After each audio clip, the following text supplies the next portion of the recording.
An expressions of interest phase is scheduled in January if it passes. Briefly, a new report has found Aussies are spending a lot more of their income on their mortgage as compared with 5 years ago. A volcano has erupted in Ethiopia for the first time in 12,000 years, sending an ash cloud some 14 kilometres into the air. It's drifting across the Red Sea towards Yemen and Oman. And Variety has put out a list of the top 100 greatest comedy movies of all time. Ranked number 1, The Naked Gun, starring Leslie Nielsen. Cuban? No, Dutch Irish. My father was from Wales. Up next, sen.com.au sport. With the second Ashes test at the Gabba beginning next Thursday, Aussie captain Pat Cummins says he's half a chance to return. Josh Hazlewood will miss due to a hamstring injury, but coach Andrew McDonald insists he will return during the series. In the English Premier League this morning, Manchester United is hosting Everton, and later in the NFL, the 49ers up against the Panthers.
Melbourne Racing Club's Black Friday sale on now. Take 50% off young and full memberships. This is Giddy Up with Gareth Hall.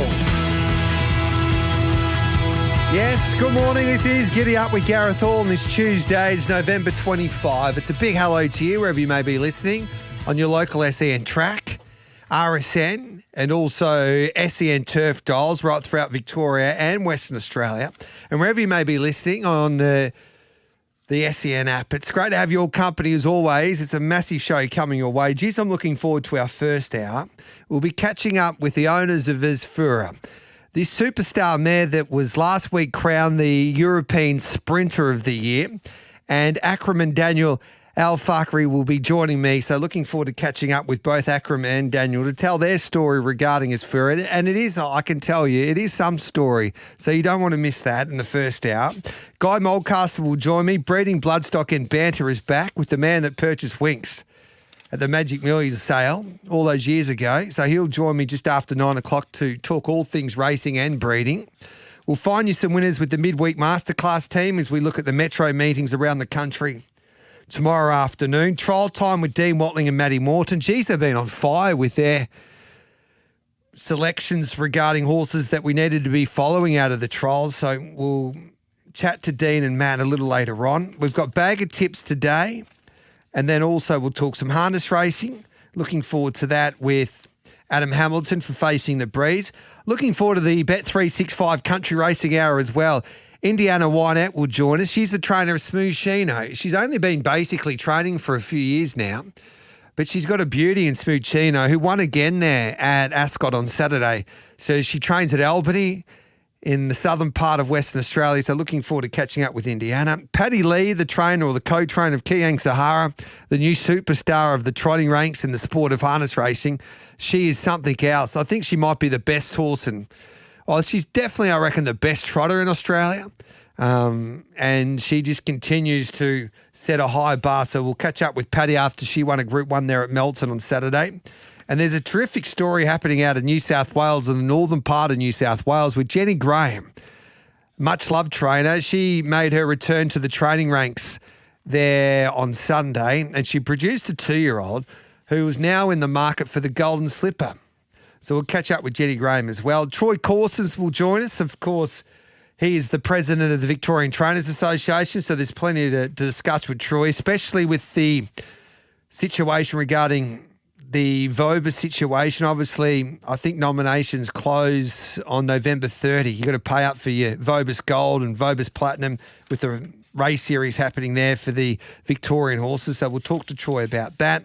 It's a massive show coming your way. Plus the Winterbottom Barrier Draw, which will happen at 11 o'clock Eastern Time and 8 o'clock, just after 8 o'clock in Western Australia. We'll be live there taking that barrier draw for the Winterbottom today here on Giddy Up. It's going to be a terrific Winterbottom, I reckon. You've got the Star Overpass taking on a horse like Joker's Grin. So you've got the local star taking on Overpass, who's dominated mainly all of the sprinting races in Perth until Joker's Grin stole the crown in a way when he flew over the top of his rivals, including Overpass, to win the Quokka.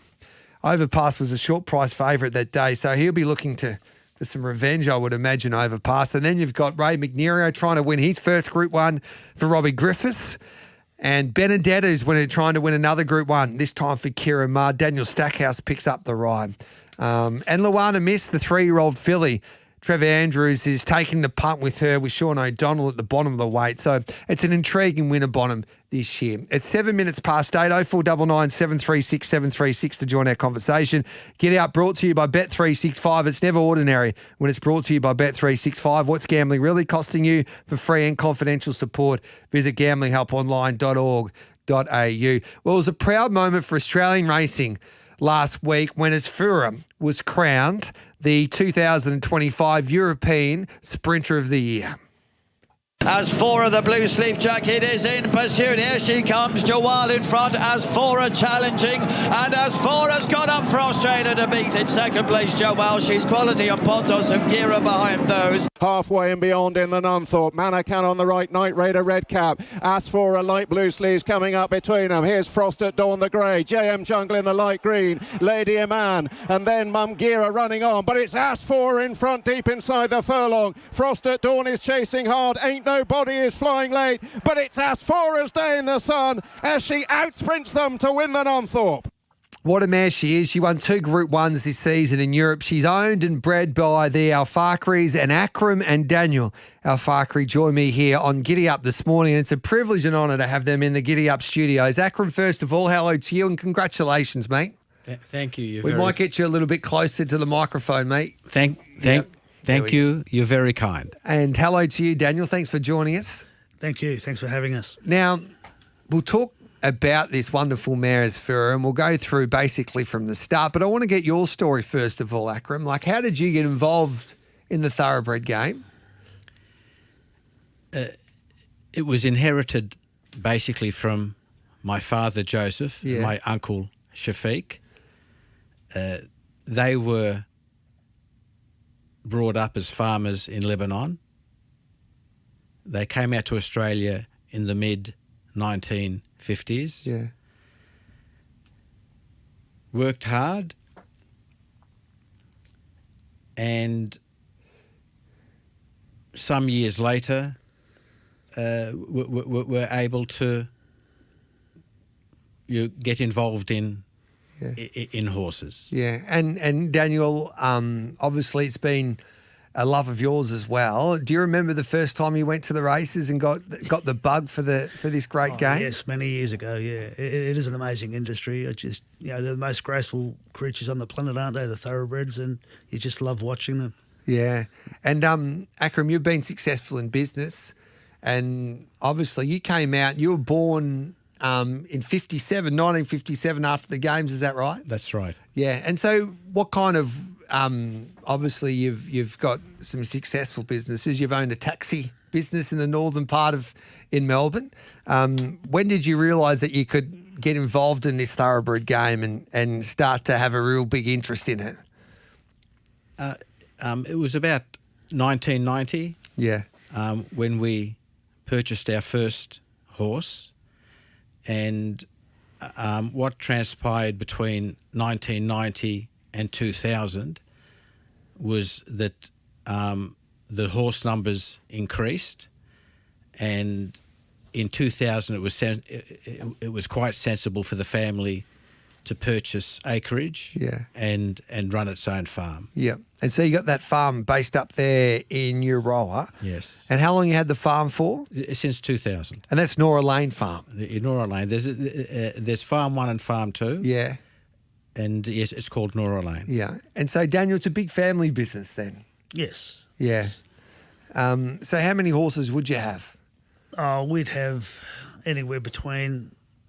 on the farm at any one time, there'd be 80 to 100 because we're just a few horses, and we'd probably own, well, say 20 mares. So you'd have 20 mares, 20 yearlings, 20 weanlings. So there'd be 60 of our own horses on the farm at any one time. Plus, it's a business. Yeah. We're adjusting horses also. Yeah, and it's a big family type of business as well. Like you've got all your nephews and sons involved. Oh, they love it, yeah. They're getting involved now. They're learning the ropes. So I think it's time Akram's going to sort of, in the next few years, sort of hand over the ropes to the next generation as what happens. Yeah. And Akram, how do you go about controlling all the love and passion from your family in the game? Because you're still the boss, aren't you? Yeah, it's very enjoyable. Like having my brother Daniel and the family involvement, adds to the pleasure. So tell us the story about Asfura. My recollection is that she was an average type weanling and yearling. She was in the draft for the Magic Millions sale in Adelaide. I remember that we had 11 horses going to the sale, and a peculiarity of our business is that most of the horses that go to the sales are unreserved because they've been served by our stallion. Yep. And our stallion back then was a horse called Oamaru Force, and because there was no physical spend, we've got the luxury of going and selling and meeting the market and getting whatever the final bid is.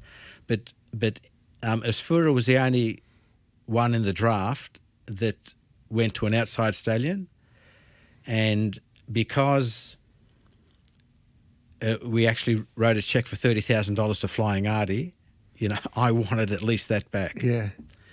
And Timothy Jackson is the manager at the time, but back then the manager was Mark Caldwell. Yeah.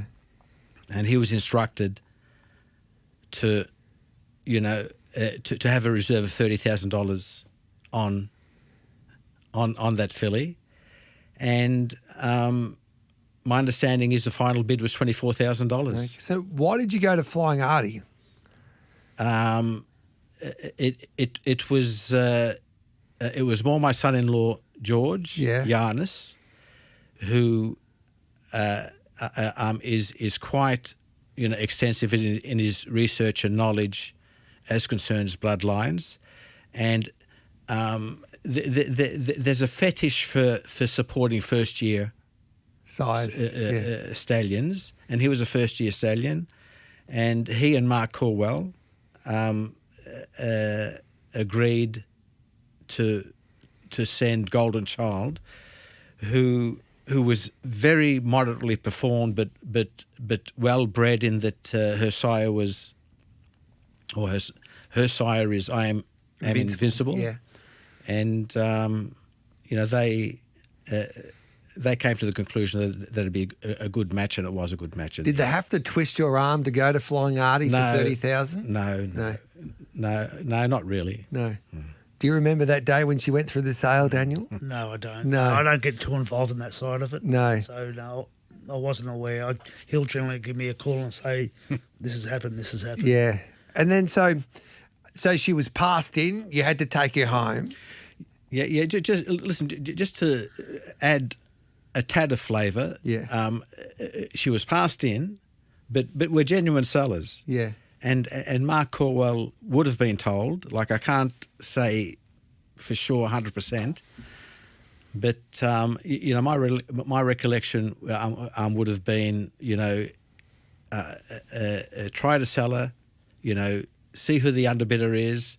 If you can get 25, perhaps that's something I'll consider. But nothing came of it. What a story. It's 16 minutes past 8.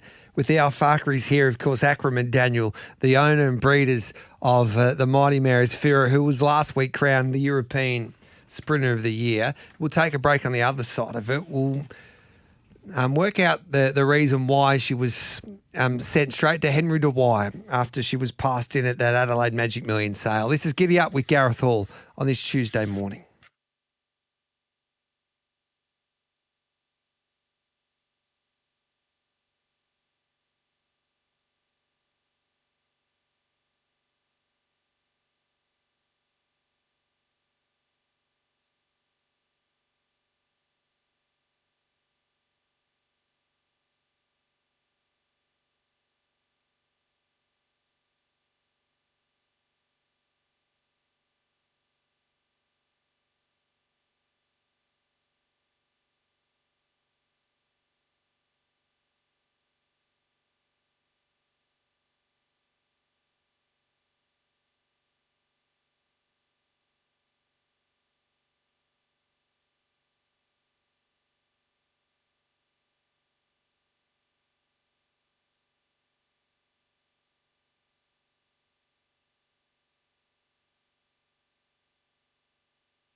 Melbourne Racing Club's Black Friday sale on now. Take 50% off young and full memberships. This is Giddy Up with Gareth Hall.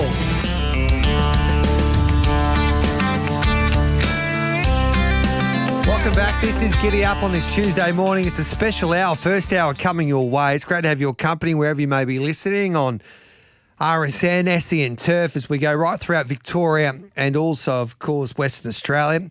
If you're listening to us on your local SEN track dial right across the country, and as well as listening to us on the SEN and RSN apps. And you can watch us these days as well, streaming live every day on the SEN app, our Facebook page and YouTube channel, all thanks to Bet365, because it's never ordinary when it's brought to you by Bet365.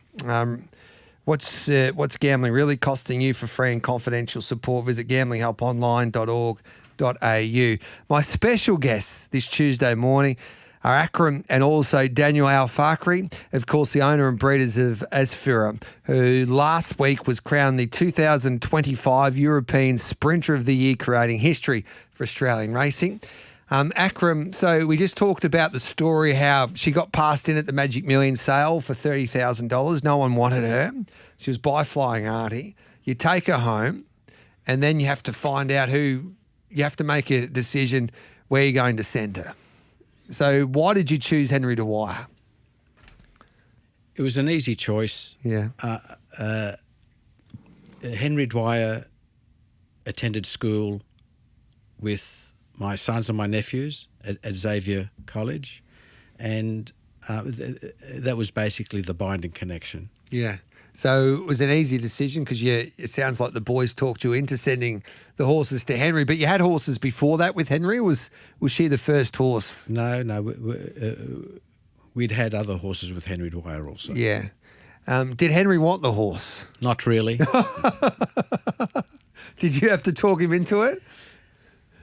I'm not sure whether I had to talk him into it, but he was gracious at the time and agreed to attend to her care. Yeah. And he's cared for her exceptionally well. Yeah. I get the story from Henry himself, and he had a choice of two, and he certainly didn't pick Asfura. No. Yeah, she's got a wonky leg.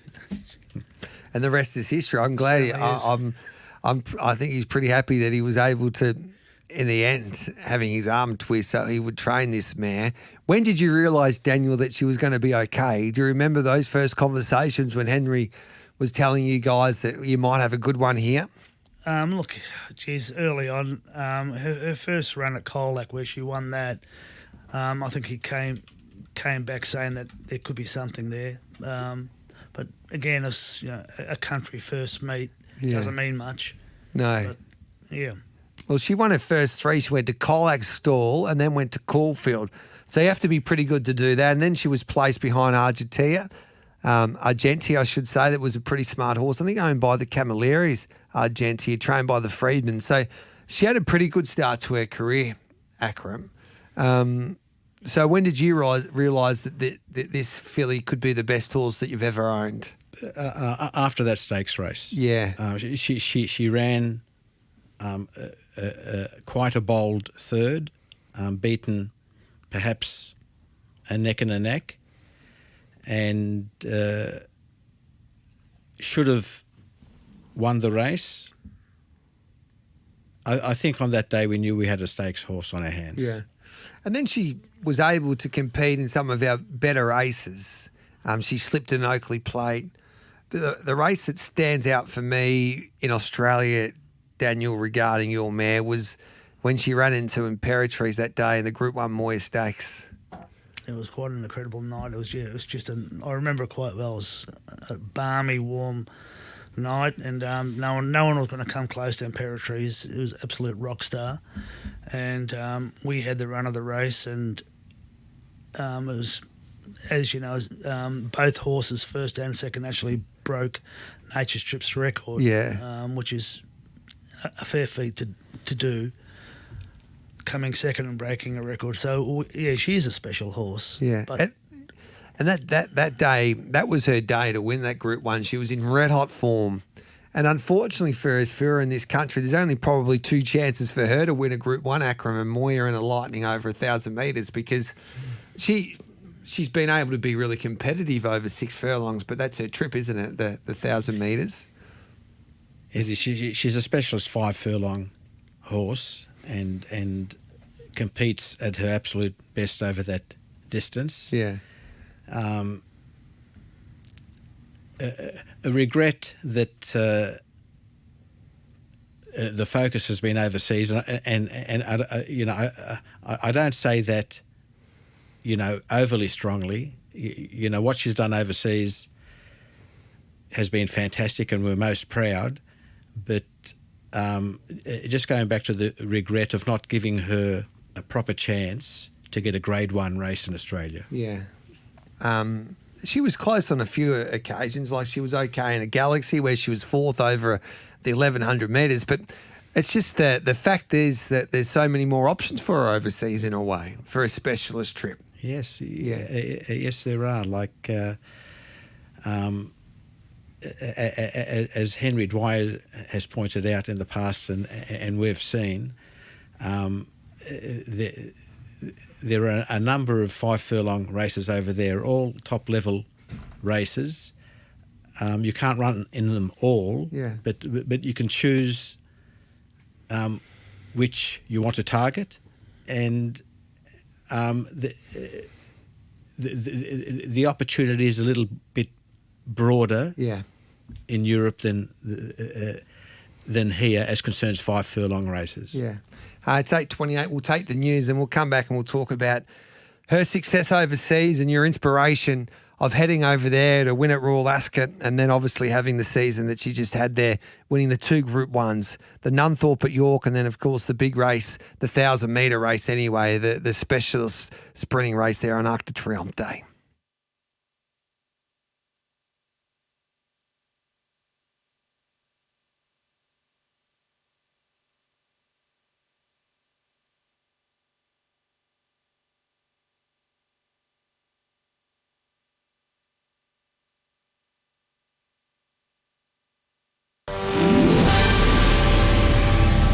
Good morning, making SEN News headlines. The Domestic Violence Assistance Line 1800-RESPECT will receive a 40% funding boost over the next 2 years. Businesses in Tasmania are urging political leaders not to stall on approving the AFL standard Macquarie Point Stadium that they believe will be the Apple Isle's next economic game changer. A volcano has erupted in Ethiopia for the first time in 12,000 years, sending an ash cloud some 14 kilometres into the air. And a new report's found Aussies are spending a lot more of their income on their mortgage compared with 5 years ago. Up next, sen.com.au sport. Aussie captain Pat Cummins says he's half a chance to return from a back injury for the Gabba test starting next Thursday. Josh Hazelwood will miss due to a hamstring injury, but coach Andrew McDonald has hosed down speculation he'll miss the whole series. It's not the information that I have. I know that he'll be available at some point during the series. And North Melbourne's Ash Riddell has won the AFLW Best and Fairest Award.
Melbourne Racing Club's Black Friday sale on now.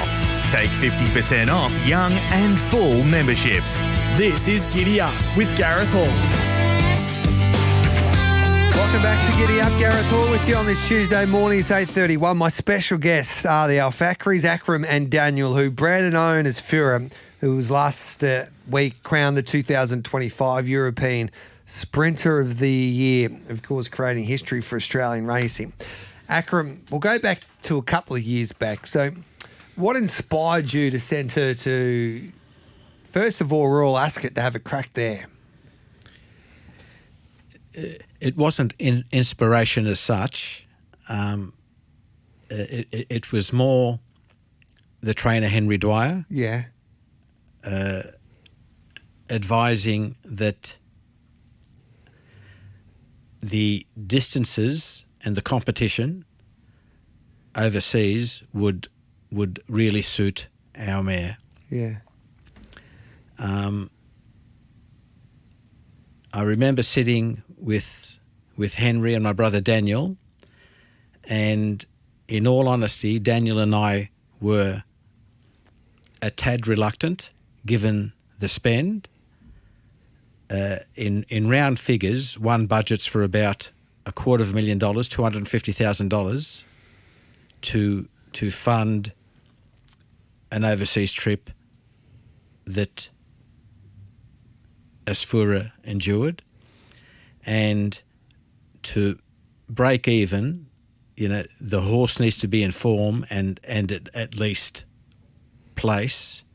And as history showed, it worked out to be not only a grand and memorable trip, but it was also financially rewarding also. So it costs, what, $250,000 you budgeted, Daniel, to make sure that if she ran last, it would cover the cost. So that's what you would have been out of pocket if it didn't go your way. So I look at her record. She finishes 4th in a Galaxy. So she wasn't probably in... She was, and then she obviously was down the track before that in Oakley Plate, but she had excuses. So what made you decide to send her there? Was it the persistence of Henry, or was it a case, well, we've already booked the flights, we're going to have a crack anyway and we'll see how we go? No, I think kudos has to go to Henry. It was a masterclass decision for him to take the horse there, venture into new ground. He'd never been there as a trainer. And look, it was, the credit needs to go to him. And I was talking to Henry the other day about this. In fact, it was at the celebration dinner there a few weeks back at your pub there, Daniel, when you had all of the family and the team members there of Asfoora. And Henry was pointing out to me that he said that after the Galaxy and you made that decision to go, that he was too scared to tell you maybe she shouldn't go because she might not be in the form that he would want her to be in. And then you were too scared to tell Henry that you didn't want to go because you didn't want to basically break his heart. So you were too scared to tell each other that you shouldn't go. So in the end that you went. Is that true, Daniel?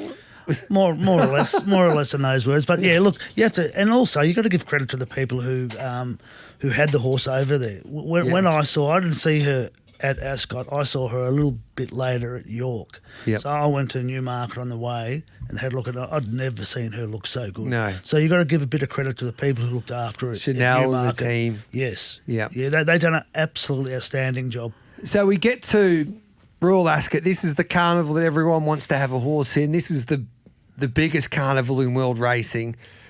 The King's there, and you're going around the King Charles on the opening day of the carnival on the 18th of June 2024, and this is what she does. Band on the left has the advantage to Kurdos of Makarova and then Emiratiana. Near side is Regional trying to get into contention, Believing making progress. Asfoora coming with a strong challenge now. It's Big Evs to Asfoora, Believing Makarova, Regional nearest to us. Here's Asfoora, the light blue sleeve. She's grabbed the lead from Big Evs, and Asfoora has gone on to win the King Charles III to Regional. Big Evs, Believing. Can you believe it? What are you feeling? Goosebumps. Yeah.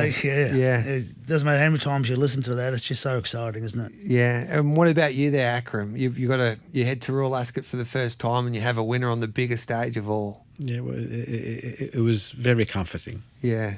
Was it your greatest moment in the sport, Daniel?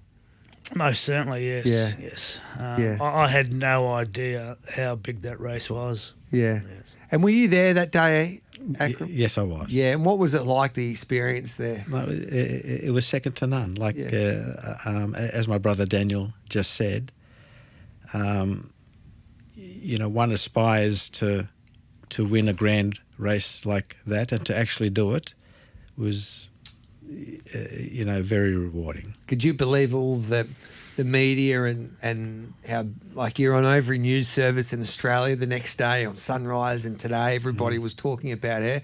Could you believe how big it was back home?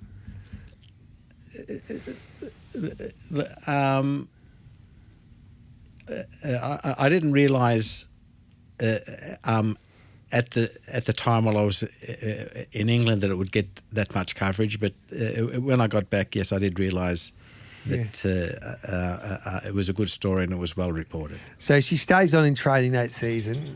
What inspired you, Daniel, to keep her going for another crack at it? Again, that was Henry. Look, Henry and Akram, they're the logistic. They do all the logistics of everything. Yeah. Like I'm just an observer, really. Yeah, yeah. Even though I'm part owner of the horse, I'm more of an observer.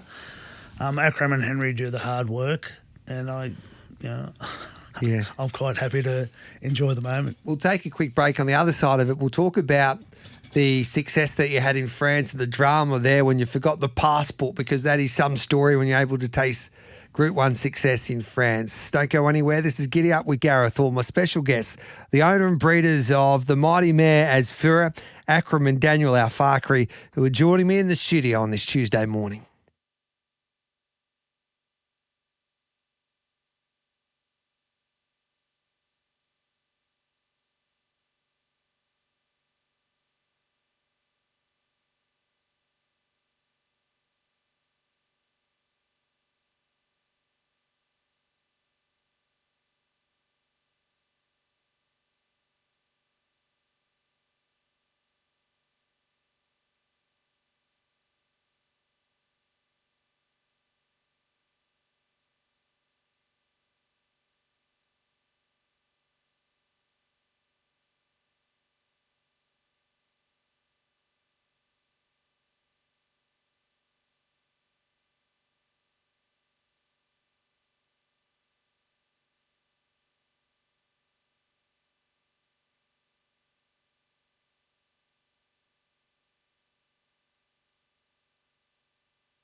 Melbourne Racing Club's Black Friday sale on now. Take 50% off young and full memberships. This is Giddy Up with Gareth Hall. To switch around, Jawal in the white and red, as four of the blue sleeve jacket is in pursuit. Here she comes, Jawal in front, as four are challenging, and as four has gone up for Australia to beat in second place Jawal. She's quality on. So that was the Group 1 in France to win at Longchamp on Arc de Triomphe. Akram Al-Fakri and Daniel Al-Fakri with me, the owner and breeders of Isfura, who was crowned the European Sprinter of the Year last week. Talk us through that day, Akram, first of all. You were there in Paris. Yeah, I was there with my nephew, Anthony. Yeah. Yes. And so what happened there at the start of the day? Can you explain that for us? Well, at the start of the day, it was quite pleasant. I attended the Longchamp racecourse. The weather was nice. And perhaps a half an hour after I was there, I received a call from Henry Dwyer, who wanted to meet. And I met him on the lawn. And he advised me that there were strict rules in place and that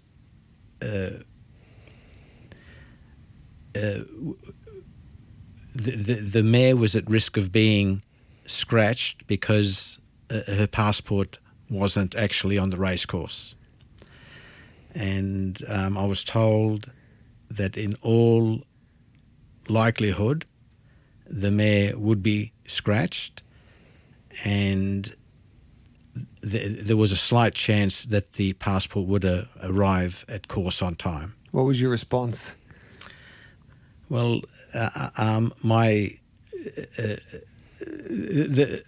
response was quite matter of fact. I understood the circumstances, and I grasped that. I didn't let any emotive thoughts come out, but in the first thought in my mind was that it was a long way to come and not be able to see your horse run. But I do recollect telling my nephew Anthony and that it's always good. Like whatever transpires, you take the good out of the transaction. Yeah. And the good that I took out of that, and I related to my nephew Anthony, was that we'd get more press if she didn't run than if she did end up winning. Yeah. And it would have been interesting, the sort of coverage that we would have gotten had she been scratched and not allowed to run. So you weren't upset, or you were frustrated? Are you with the authorities? Yeah, not really. And in fairness, like the stewards could not have been fairer. Yeah. They dealt with Henry Dwyer, and they dealt with him with the utmost respect and allowed him leniency. You know, I'd hazard to say that if it was in Melbourne, that sort of leniency would not have been afforded. Okay.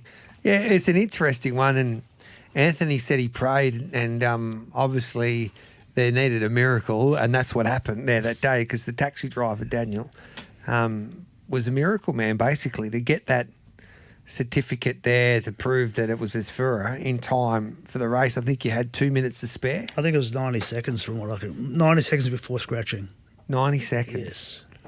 And, it is quite a story. Yeah. And, Akram's quite the human, where everything's half full. Yeah. So he always takes the good out of it. I would have been upside down.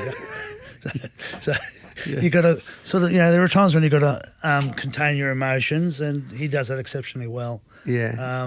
I probably wouldn't have. So lucky I wasn't there. No, and then you win the race. What was that like, to win a Group 1 on Arc de Triomphe? Listen, it couldn't have been better. Hey. like it's France's biggest day. You know, I'm trying to remember. Don't hold me to it, but I think there was 6 Grade 1 races. Correct. Yeah. That day, and to win on that day on their peculiar straight course was quite thrilling. Yeah, and now you dream to do it all again. So she stays in training. She's based in the UK. She's spelling in the UK before she'll be prepared for another European season. Do you follow the same path? I would think so. Like the training of the horse is all Henry Dwyer's. While she's in his care, she's all his. My understanding is that he'll want to perhaps follow a similar path to the first time that we were there. You know, give her 1 or 2 prep runs with the focus on the Charles III. Yeah. And then do you breed from her after that, or does she come back home? That would be the most likely scenario. Yeah. She's 7 going on 8, very healthy, lightly raced. There's no reason why she wouldn't race on if she shows us that she wants to. Yeah. I'm reckoning that you know, her form will dictate which way we go.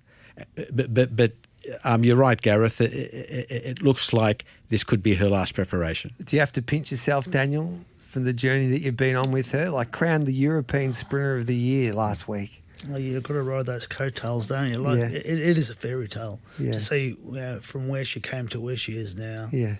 And she's got no idea what she's done. No. Yeah. And what about Chanel, who looks after her? She gets a chance to win the Whirlpool Moment of the Year. Now, there's 4 nominees. The Strapper of Forever Young, Kevin Daffy trains and owns and straps O2 Good, who won the Might and Power on Might and Power Day. That was a terrific story. And, of course, the Strapper of V. Sistina from the Cox Plate Day, Candice Pursley. So there's 4 wonderful nominees, but Chanel Ellis gets an opportunity to win this competition. You can vote online.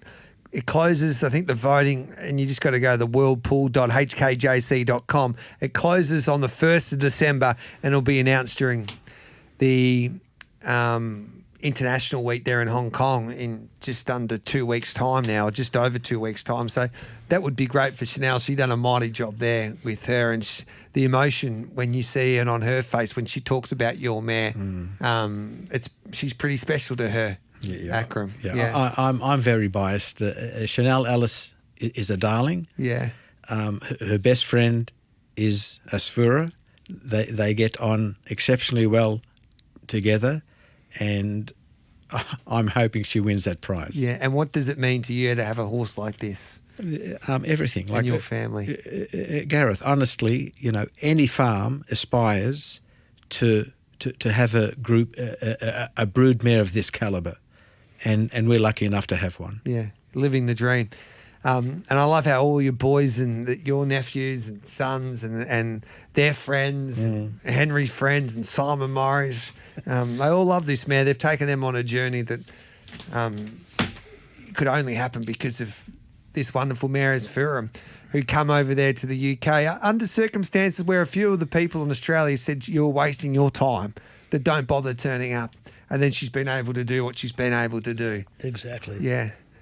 It's a great story. Thanks for coming in, Daniel and Akram. Congratulations, and hopefully many more successes with her. And we'll try and get to Royal Ascot to cheer her home in a King Charles next year. Thank you very much. There we go. Akram man, Daniel Al-Fakri joining me here on Giddy Up for that special first hour, of course, the owner and breeders of Asfura. And it is some story. We'll take a break and we'll come back and wrap up the first hour here on Giddy Up.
Melbourne Racing Club's Black Friday sale on now.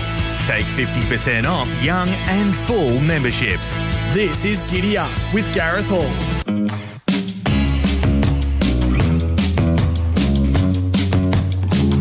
Welcome back to Giddy Up. Guy Moldcastle will join us straight after the 9 o'clock news for breeding, bloodstock and banter. Goss and Tim, if you're listening to us on SEN Turf, they're about to get set for their show just after 6 o'clock in the west. It's just coming, it's quickly approaching 9 o'clock here in the east, 8 o'clock in Queensland.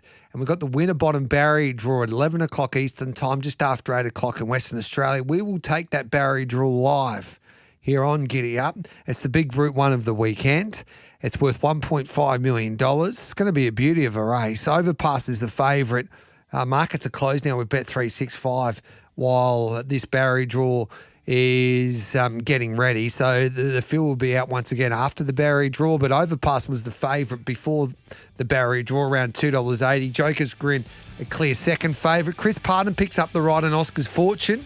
Ray McNerio representing Victoria. William Pike jumped off Oscar's Fortune to ride. Ray McNerio roped them in. Libertad, Man Crush, Spacewalk, Repossession as the Kanjemis look to have another runner in a Winterbottom and try and win this race. They've been placed on 4 occasions, the Ganjemi boys.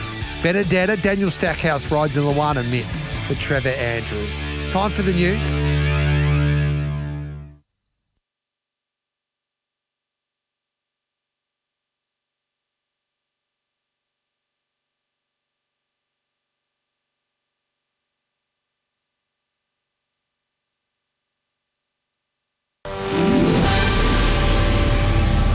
Good morning, I'm Nath Gardner with SEN News.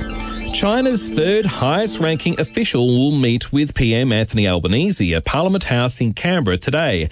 MPs and staff are under strict orders to switch off their mobile phones while he's in the building to minimise the chance of hacking by Chinese spies. On 9, Greens leader Larissa Waters says it raises some serious questions. If one man walking through the building can bring us all to a halt, then I think our cybersecurity needs a bit of a look at. Uber Eats and DoorDash workers could be in for a pay rise. The companies have agreed to minimum pay rates that could result in wage increases of around 25%. It's been filed with the Fair Work Commission. At Perth's Banksia Hill Youth Detention Centre, bricks have been thrown and a fire extinguisher has been set off as at least 6 children ran amok on the roof. The incident starting yesterday afternoon with those on the roof seen throwing items as specialist officers who surrounded the building. A 10-year study has confirmed pretty much what we already know. Aussie blocks of land are getting smaller. The median block of land has shrunk by just over 20%. And one of reggae music's most prominent singers, Jimmy Cliff, has died aged 81 due to a seizure followed by pneumonia. He helped put reggae on the world stage with a number of hits, along with a cover of this classic.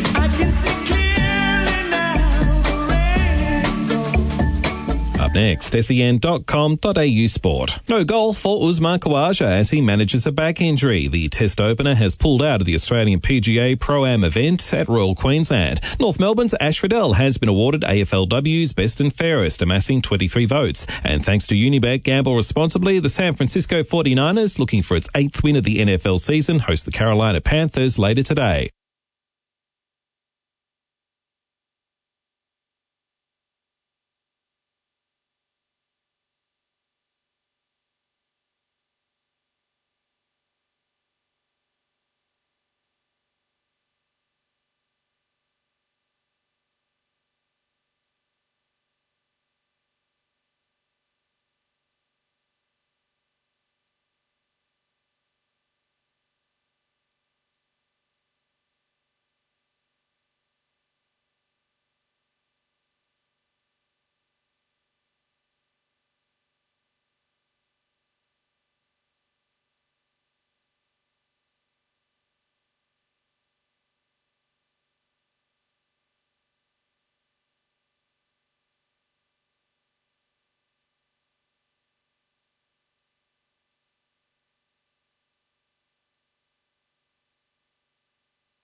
live on RSN and SEN Track.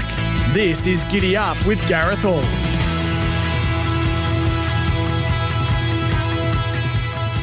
Welcome back to Giddy Up. Gareth Hall with you on this Tuesday morning, all thanks to Bet365. Busy hour coming your way. Breeding, Bloodstock and Banter is back. Guy Mulcaster will join us. We'll find you a few winners with the midweek masterclass team. Mark Roden looks at Wyong. Daniel Nuttall looks at Ipswich. And then Mitch Lewis will preview Gawler and Geelong. We'll also take a look at that WA meeting tomorrow afternoon at Geraldton. Dean Watling and Matty Morton for trial time. All coming up in this hour. It is 4 minutes past 9. Let's get stuck into Breeding, Bloodstock and Banter to kick off the 9 o'clock hour.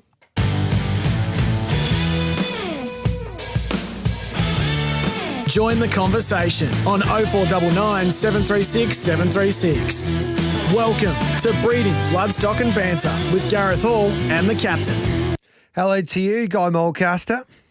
Good morning, Gareth. How are you? I am very well. There's plenty happening in the racing industry and also the breeding game, so there's plenty to discuss today. First of all, did you enjoy New Zealand? Once again, the Ready to Run sale continues to get bigger and better there at NZB. Yeah, it was a really good sale, Gareth, but I mean, probably the highlight was the two very important people there, the racing blogger and Gareth Hall. Well, racing blogger had a lot of fun. He toured every stud basically in the northern part of New Zealand. But did you have any luck, Captain, at this sale? No, it was a quiet enough sale for us, Gareth. But I mean, we were there and we enjoyed it, and it was good to see the Hong Kong people buy up, and also the people from mainland China buy a number of horses. And you tried to go to 400 with the Tornado, but just missed out. Is that right? Yeah, we had a go, but we didn't get it. No. And it's interesting to see the market. Why is the market so strong, that Asian market there, for the NZB Ready to Run sale? Oh, I think they realise, Gareth, that the horses are there to be sold, and, that the results speak for themselves overseas with the New Zealand bred horses. So I think it's going to keep getting stronger and stronger. And it's also been a successful sale, I think, from a perspective regarding the Australian buyers. I think the Australian buy was up, $3 million compared to last year. So I think Andrew Seabrook and the team at NZB were pretty happy with the result. Now we look forward to Magic Millions. So when do you start your inspections there, Captain? On Monday morning, I start in Victoria and work my way to the Hunter Valley the following week. So, yeah, it's going to be a big couple of weeks, but looking forward to it. I've been through the catalogue and there's lots of nice horses there on paper, so let's hopefully the types match the pedigree and we get some good ones. So what did you make of the catalogue then? Barry Bowdick says it's the best ever.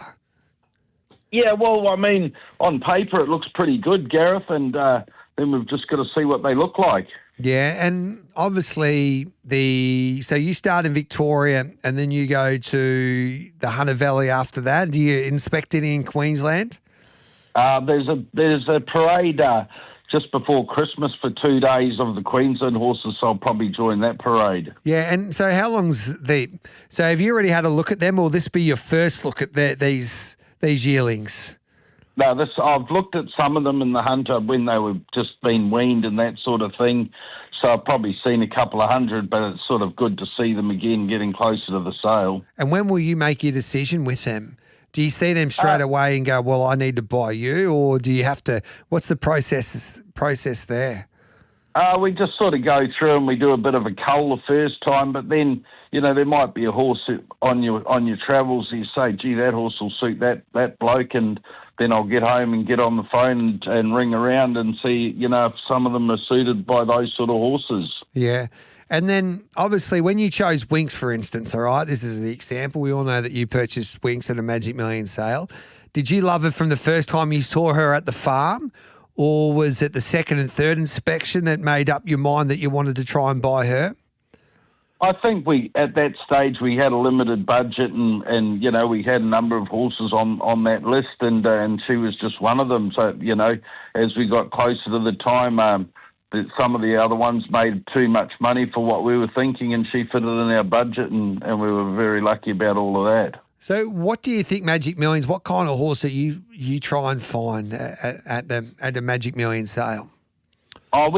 We're looking at a big cross-section of horses, Gareth. We're looking, some people want an early runner, so we're trying to find them a Magic Millions horse, and some people are prepared to wait, and we'll try and buy them a nice 3-year-old. And, the prize money up at the Magic Millions Carnival's amazing, and we've been lucky enough to win the Stars race a few times, and hopefully we've got a couple of runners going towards that.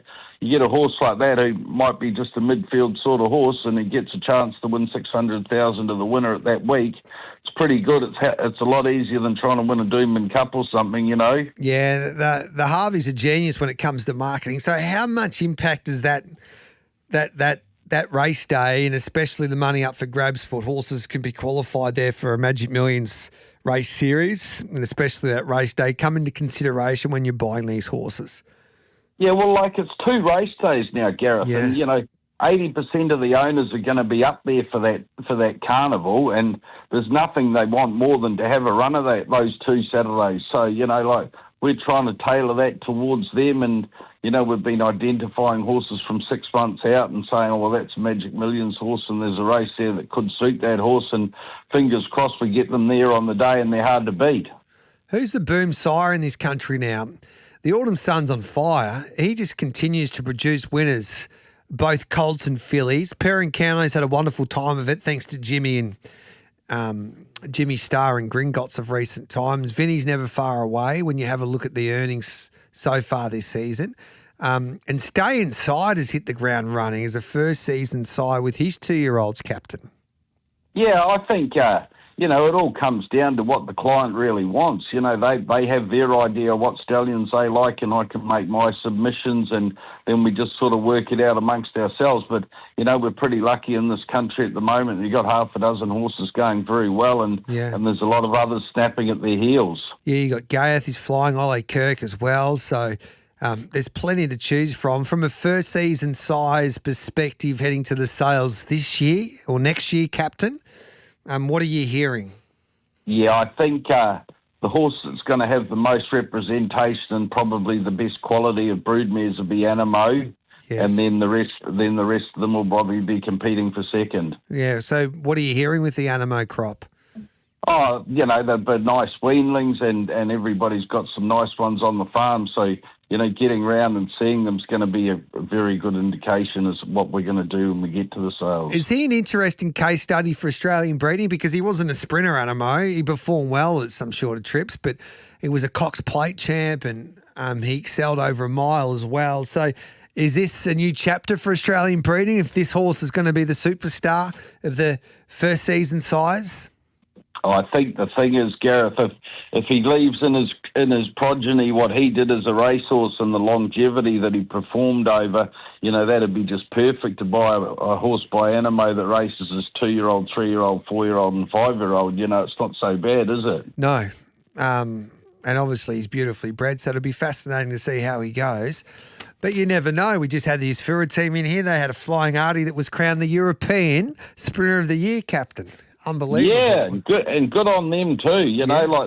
They took the chance, they took it to Europe, and then they came back here and they organised themselves and went back and did it again. And a hell of a ride for them, isn't it? Yeah, and it's unbelievable, really, when you think about it. She would be. I reckon she would be in our top handful of sprinters over 1,000 metres. I think she struggles to compete against our very best sprinters over 1,200 metres. But it just points out if you can place a horse like her and get her to a suitable trip, and obviously the sprinters in Europe aren't as good as ours, then there's an opportunity to have success. And what a ride it's been, really, when you can dream big like that and you win on Group 1 days like on Arc Day and at Royal Ascot. That's what we all dream of, I reckon. In the racing game. Imagine if you owned Asfura, Gareth, and you would have been away for 5 months, and you probably would have torched most of the prize money by now. No, by now, definitely would have gone a couple of months ago, Captain. I reckon she's a Hall of Famer in my eyes to do what she's been able to do. And is she home yet? No, she's staying over there. She's been spelling in Europe, and she'll have another campaign. Why would you take her home? She's a and will they bring her to Dubai?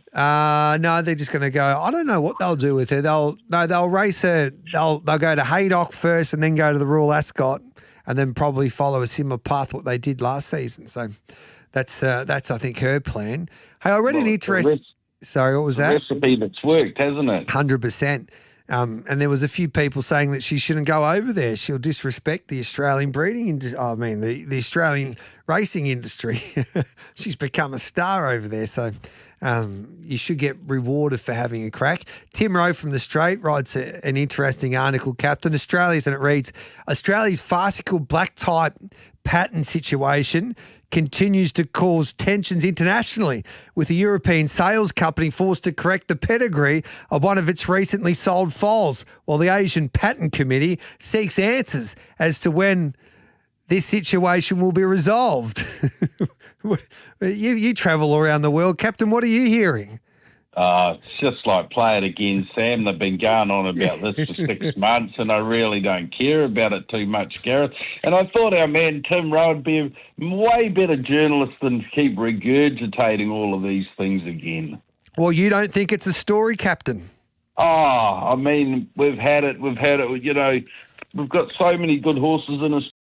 Them win big races, and like if you know your horse wins a gong or something and it's not a Group 1, well, you know, it was a Group 1 horse and it was a bloody good field. You know, I'm not saying the gong was a Group 1 race, but I mean, I think the Australian buyers are wise enough to know that, you know, the race the horse wins equates to a whatever group or a listed race. I don't think you really need to have the stamp on it to make the world go round. So you think common sense needs to prevail here, Captain? Well, I mean, they've still had these races every year and there's still going to be same amount of people buying yearlings, so I couldn't worry about it too much. And if the people in England had to change a pedigree, well, so be it. We'll take a quick break. On the other side of it, we'll talk about what's been happening on the racetrack, Captain, including, of course, the big racing in WA. Don't go anywhere. This is Breeding Bloodstock and Banter with Guy Mulcaster.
Melbourne Racing Club's Black Friday sale on now. Take 50% off young and full memberships. This is Giddy Up with Gareth Hall. Welcome back to Giddy Up. Gareth Hall with you on this beautiful Tuesday morning. Great to have your company wherever you may be listening on RSN, SEN Track, our friends there on SEN Turf, 21 minutes past 9, 21 minutes past 6 in WA, and of course 21 minutes past 8 there in Queensland. Guy Mulcaster is joining me as he does every Tuesday for Breeding Bloodstock and Banter, and he's in fine form, the captain today. Now, Guy, there's a few questions coming through for you as well, so send in your questions for the captain. Is that okay? We'll ask you, Captain, these questions from our listeners. Hey, Gareth and Captain, we've been offered a 2-year-old, So You Think filly, who's already won her maiden and will target Group 1s in the autumn. How risky is it buying a heavily raced 2-year-old? And would you expect continued improvement through its 3- and 4-year-old seasons, Captain? Yeah, that was an interesting thing to send in. Really, it's won its maiden and now it's in Group 1, so it's a fair way from A to B, isn't it? But, good on them for trying, and obviously good on somebody for trying to sell it to them. Well, at least you know it can run, depending, you just got to work out what price you want to pay for it, Captain. Yeah. I'd rather pay for a horse like that than take a punt at a yearling sale these days, I reckon. Yeah, but I mean, he didn't say where it won its maiden. It didn't say what sort of Group 1 it was going to contest. Anyway, hey, Gareth, question for you. Yes. Last week you had Alana Williams on your show. Yes. And she tipped a horse that was meant to be a roughie in a staying race, didn't she? No, she tipped her filly in the WA Guineas, and she got just knocked at the top of the stretch by the winner, King of Light, and she ran 4th. No, I thought it was the thing that knocked off Captain Pluto. No, it wasn't. Simply. No. Alana Williams is a very good judge. They gave a good push to a few of those horses there on the weekend. Ladies Pro was the horse that she pushed us into. But Bucket Ridge was the other one. It should have won at 20-1. It'll go close in a Perth Cup, I reckon, that horse. Anyway, they had a wonderful time, Grand Alana Williams, wonderful trainers, Guy. That's their 6th railway stakes, and teaming up with William Pike with Watch Me Rock, who's the son of Awesome Rock, would you believe? Well done to everybody involved there. Yeah, no, he looks a decent horse, though, Gareth, doesn't he? Like he can take up position, and Billy Pike didn't really have to get into him too much in the straight. He won pretty cosy, didn't he? And this is the thing, going back to the pattern. They're probably. Here we go. This is just. There's a few other questions coming through. All I'm saying is that railway stakes was $1.5 million, and it was the Group 1 handicap over a mile. And it's probably, you could have a strong argument that the best horse was racing in a Group 3 called the Gong at Kemmler Grange in Gringotts, carrying 61. So there you go, Captain. It's a little confusing these days because there's over 100 races that are worth $1 million in this country, which is outrageous, really, when you think about it. Yeah, but it's pretty good. It is pretty good, Captain. Good. There's a lot of other places you could be in the world where you're running for peanuts. Yeah. Follow up on the So You Think if you want it. Won at Caulfield in a 50K race, racing in the Merson Cooper on the weekend. Then we'll target the Blue Diamond, Captain. So that's the horse that person's asking about. So there you go.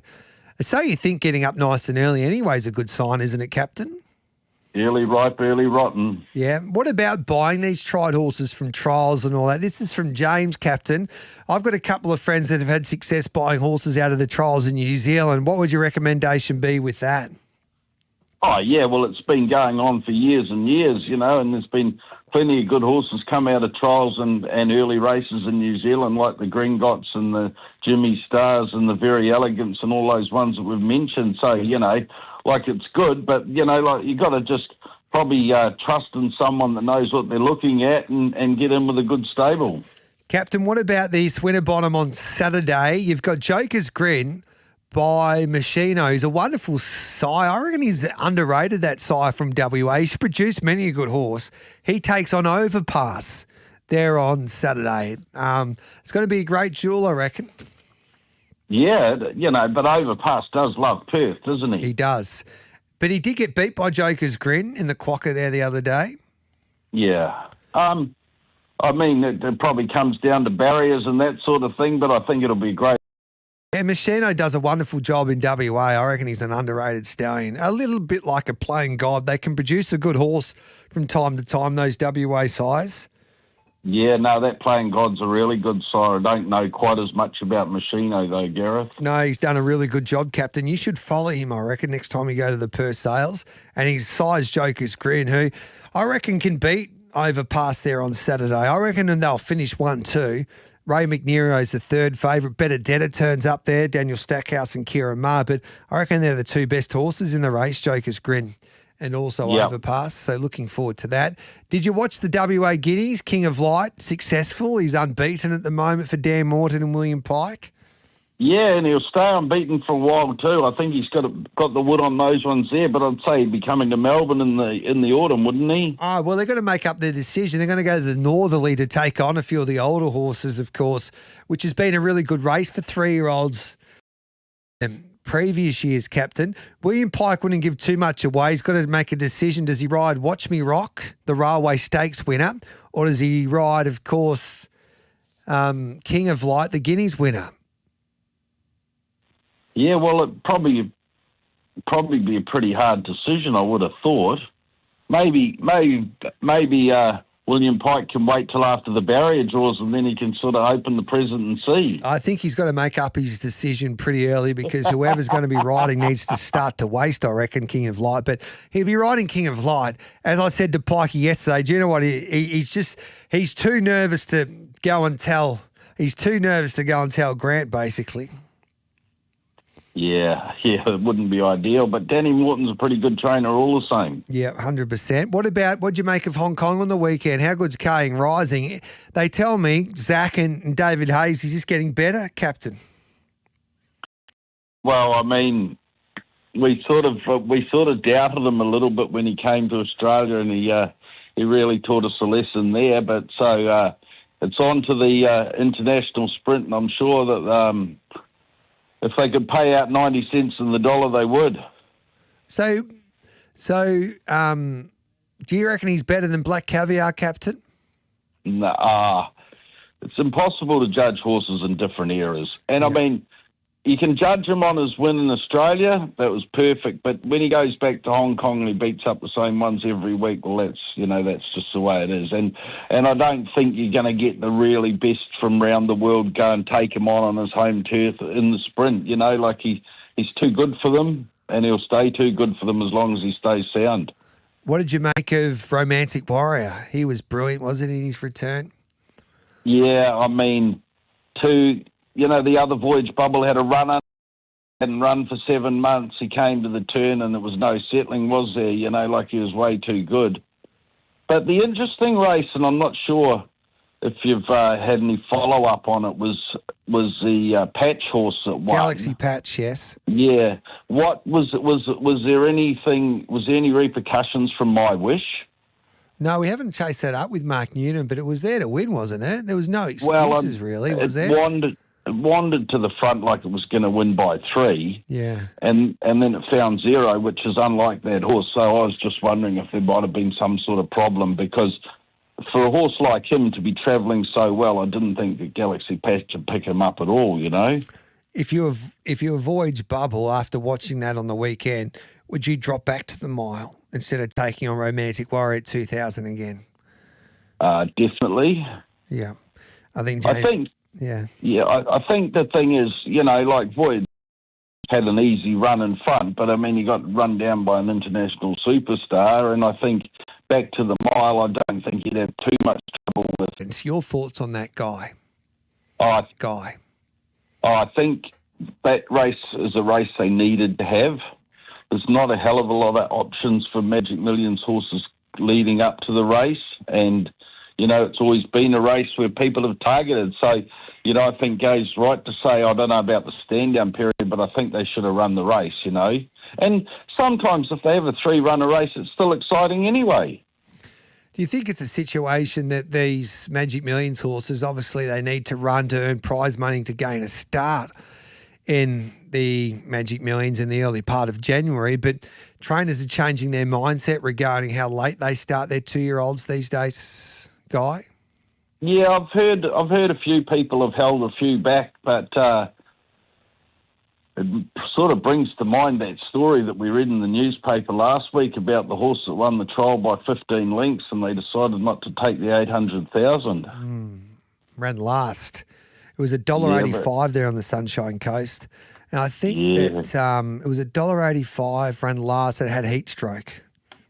Yeah, but I would have had a heat stroke waiting at the bank for the 800 grand, Gareth. Have you ever done that, Guy? Knock back a big offer and then your horse has gone no good?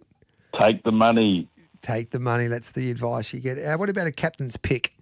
Hey, I think, Gareth, if light infantryman's going to go to Hong Kong and run in the internationals... He's going to go... He's not? I know, he's going Saturday, isn't he? I don't know if he can do both, can he? Or he might be doing both. But he's running Saturday. Yeah, well, I think if they thought enough to take him to Hong Kong, that he'd probably win on Saturday, wouldn't he? I couldn't find a price for him.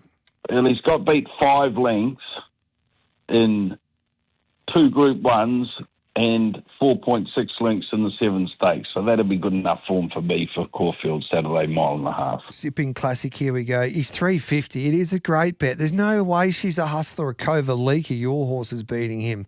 And he's never gone better like he did the other day. No. Yeah.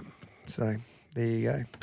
Hey, Guy, there's a host of questions coming through, but we've got to go. We'll do a session with Captain next week when you can send in your questions, and I won't ask any, and I'll just leave it up to you guys. There's a few beauties here. Well, you have a wonderful day, Gareth. Yep, we'll catch up with you next week. Take care. There's Guy See you in Melbourne Mulcaster on the weekend. Yes, there's Guy Mulcaster from Breeding Bloodstock and Banter. 33 minutes past 9. Let's take the news.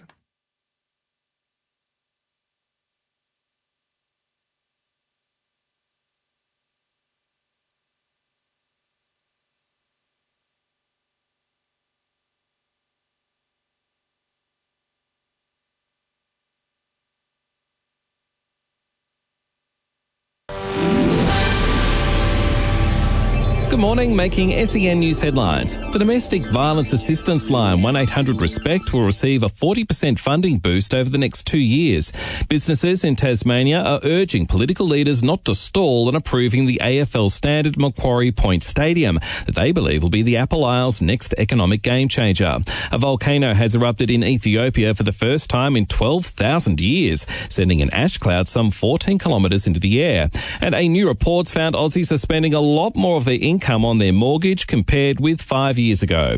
Up next, sen.com.au sport. No goal for Usman Khawaja as he manages a back injury. The test opener has pulled out of the Australian PGA Pro-Am event at Royal Queensland. North Melbourne's Ash Riddell has been awarded AFLW's Best and Fairest, amassing 23 votes. And thanks to Unibet, gamble responsibly, the San Francisco 49ers, looking for its 8th win of the NFL season, host the Carolina Panthers later today.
Melbourne Racing Club's Black Friday sale on now. Take 50% off young and full memberships. This is Giddy Up with Gareth Hall.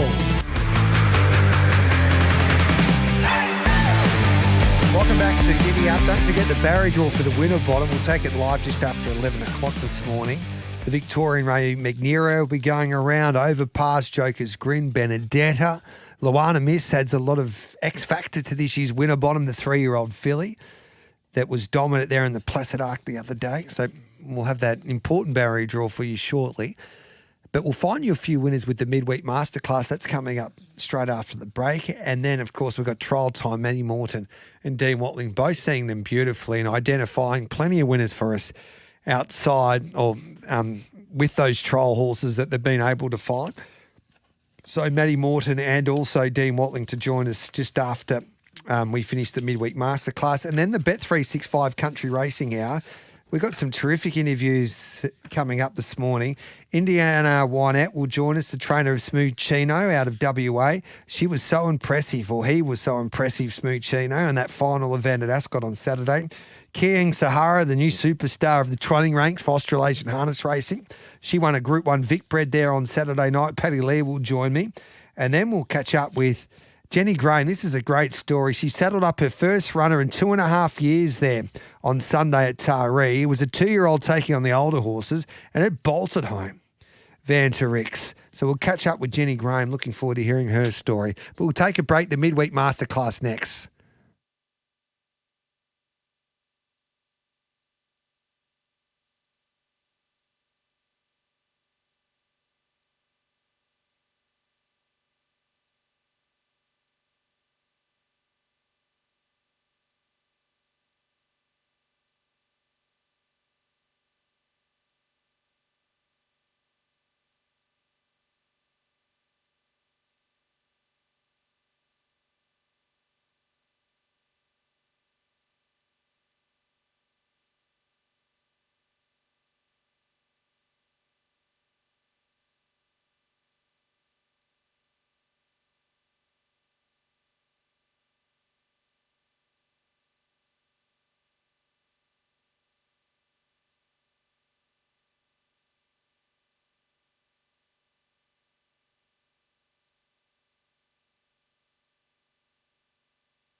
Melbourne Racing Club's Black Friday sale on now. Take 50% off young and full memberships. This is Giddy Up with Gareth Hall. On Giddy Up, it's now time for the Midweek Masterclass. Time for the Midweek Masterclass here on Giddy Up. It's 43 minutes past 9. We go to Wyong on a Wednesday, New South Wales. At the moment, we're on a good 4. The rail's out 3 metres, only the 7 races. As we say hello to Mark Roden. Hello, Gareth. How are you? Good, thank you, mate. What do you make of this Wyong card? Not much at all, to be honest. Yes. Pretty ordinary quality, thin fields, tight markets, unfortunately, but we'll do our best. All right, then. How do we back a winner then? Well, starting in race 4, found number 4, the wonderfully named I Am Carrot. I think this just looks a little bit better than this field. You look at the others in the market. You've got 2 Chris Lee's runners, number 6 and 9, who are coming off runs at Kempsey, which is obviously a step below this sort of thing. Number 12, Gloria, was well beaten first up. It ran third, but it was well beaten at Gosford. I Am Carrot ran in better races than this last prep. Was placed at Kenzo, then went up to Brisbane for a listed race, so they obviously have some sort of opinion of it. Set outside the leader over 1100 first up. Fitness may have given out late. The distances they run it over in its first prep suggest that they think the 1350 will be ideal. It's drawn 1 with the rail out 3. $2.40. I mean, it's not the best bet of all time, but it's probably a fair price in this field, so it's actually my best for the day. So that's race 4. Number 4. Yeah, I Am Carrot. But Nassim Dilmi's going great guns at the moment. Yeah, isn't he? Yeah, good results at Newcastle, I think, last Thursday, and very good strike rate at the moment. Have you got anything else for us? Oh, look, it's a real stretch. I mean, Columbia Blue in race 5 looks hard to beat, but it's an apprentice's only race, and he's never run past 1,000. He's 1100 first up, and he's even money. I mean, his form looks better than the opposition, but just with those negatives, I don't know if I want to take evens. Yeah. In the last race 7, number 2, Magicon, I think can improve. This is his right trip, and he's a good price, but he doesn't have a jockey, and he's engaged in a race on Saturday, so he might not be running. So, look, if you wanted a second run, I'd say race 7, number 2. If he does go round, he's a nice price, up to 2,100. But, look, he might not be running. So race 4, number 4, race 5, number 2, race 7, number 2. But we'll just analyse that as the day unfolds there tomorrow. Good on you, Mark. Thanks for that, mate. No worries. Thanks. Great to catch up with Mark Roden to kick off the midweek masterclass. Next guest, thanks to Racing Queensland. Always great to catch up with Daniel Nuttall. Check out racingqueensland.com.au for where Queensland is racing today. We're at Ipswich on a Wednesday afternoon. It's a little unusual Wednesday afternoon racing, obviously with Friday night racing coming into full swing. A lot of the metro tracks now aren't racing on a Wednesday, but we're at Ipswich tomorrow afternoon in Queensland. 7 races, soft 5. The rail's out 7 metres the entire circuit. Daniel, good morning. Good morning to you, Dan. Hello, can you hear me? Yeah, we can hear you loud and clear, mate. We've got Ipswich tomorrow. What do you make of this card? Yeah, I think there's a couple of good chances in the quaddy legs, starting with race 4, Gareth. I like Party Spirit from the Rob Heathcote stable. There's a couple of pretty speedy ones in this, and Rich Meeks and Speedy One from the Golan Yard. They'll definitely contest the lead. Rich Meeks probably will lead from barrier 1. But I think there's every chance they sort of carve each other up a little bit, and if so, Party Spirit will be one who will be in the stalking position, I think, right behind them.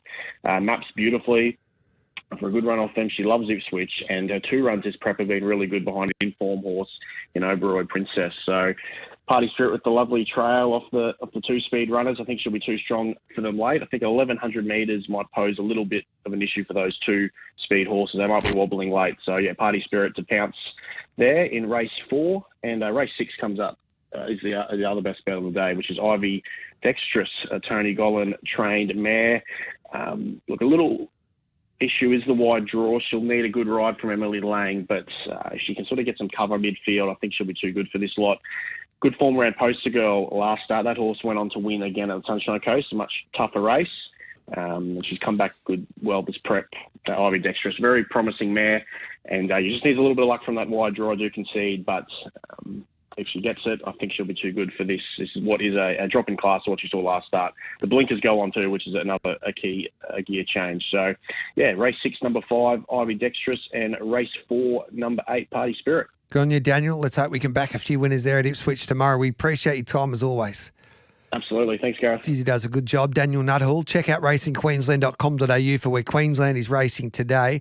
Mitchy Lewis has done the form for Geelong and Gawler tomorrow afternoon. Hello to you, Mitch.